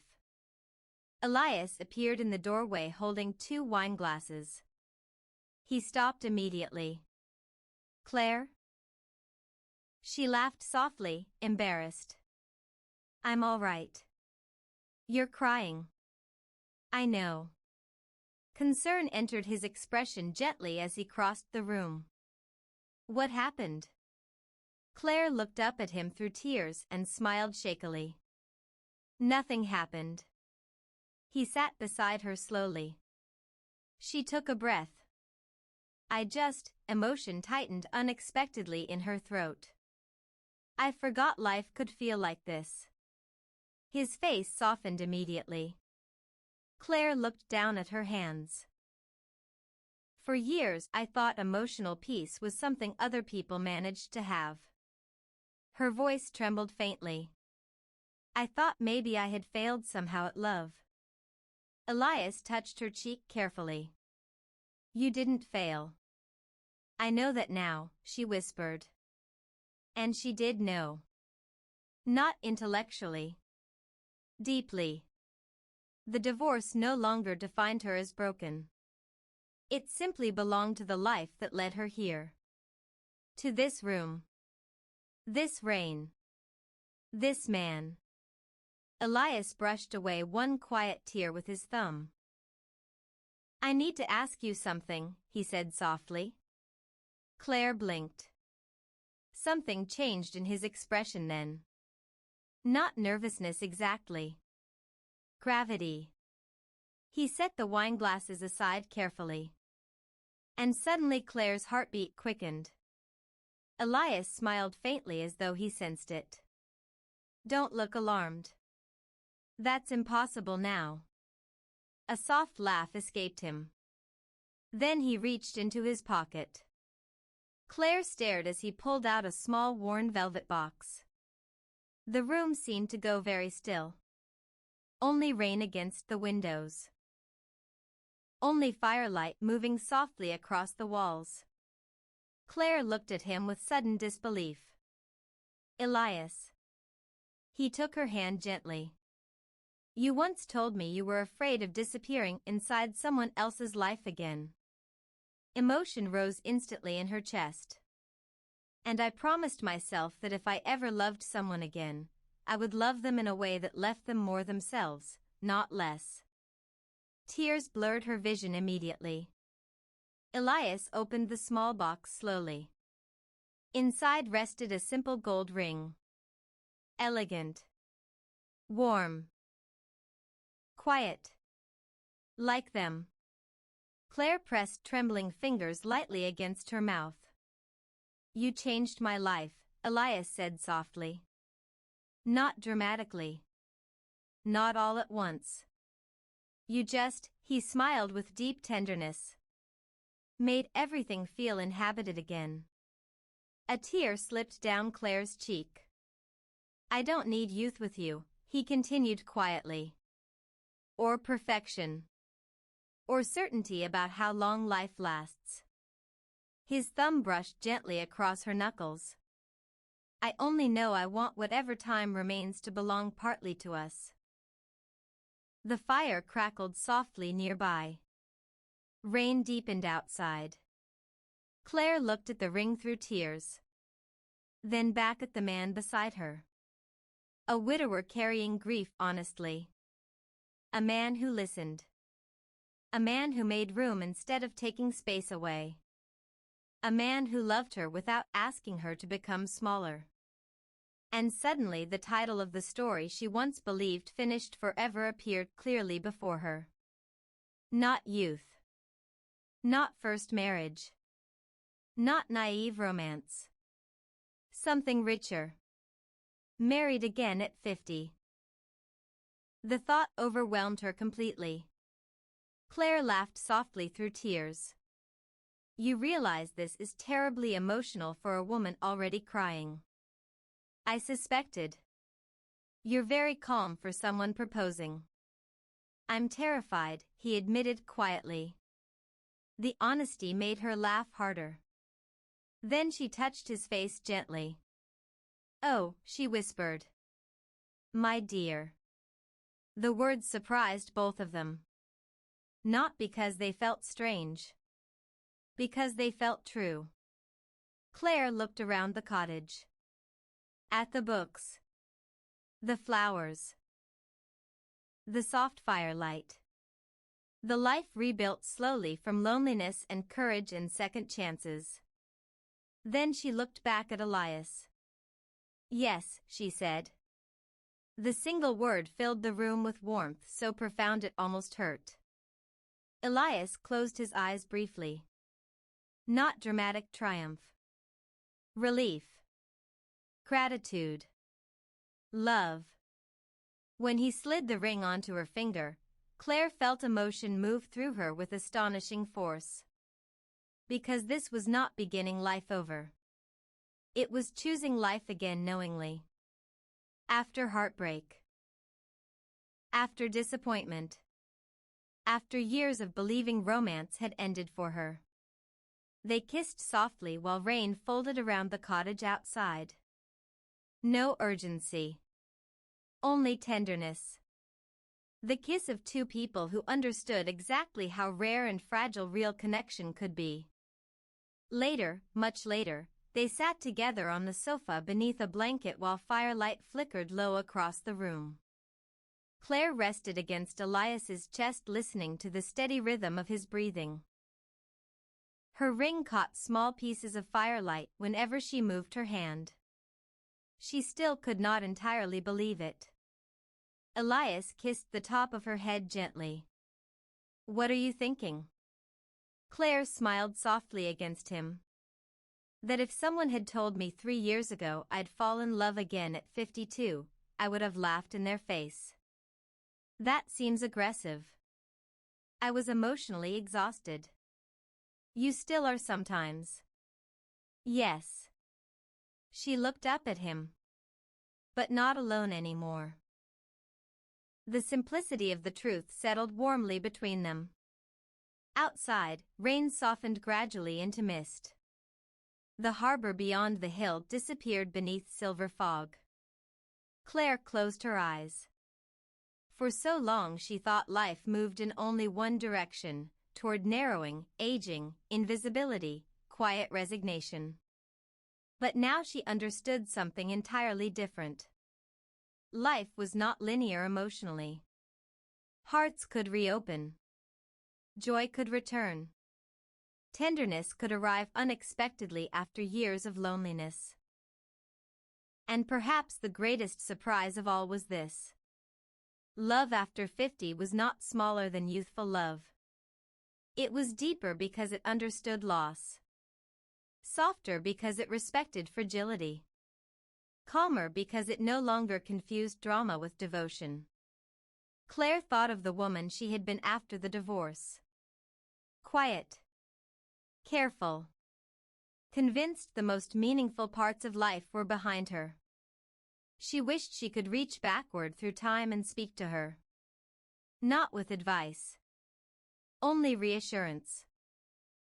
You are not finished. You are not invisible. You are not too late. Sometimes life waits until you are old enough to value tenderness properly before offering it again. The fire burned lower beside them. Elias's hand rested warm against hers. And somewhere below the hill, beyond sleeping streets and rain-washed harbor lights, the sea moved endlessly through the dark. Steady. Patient. Alive. Just like love itself. The end.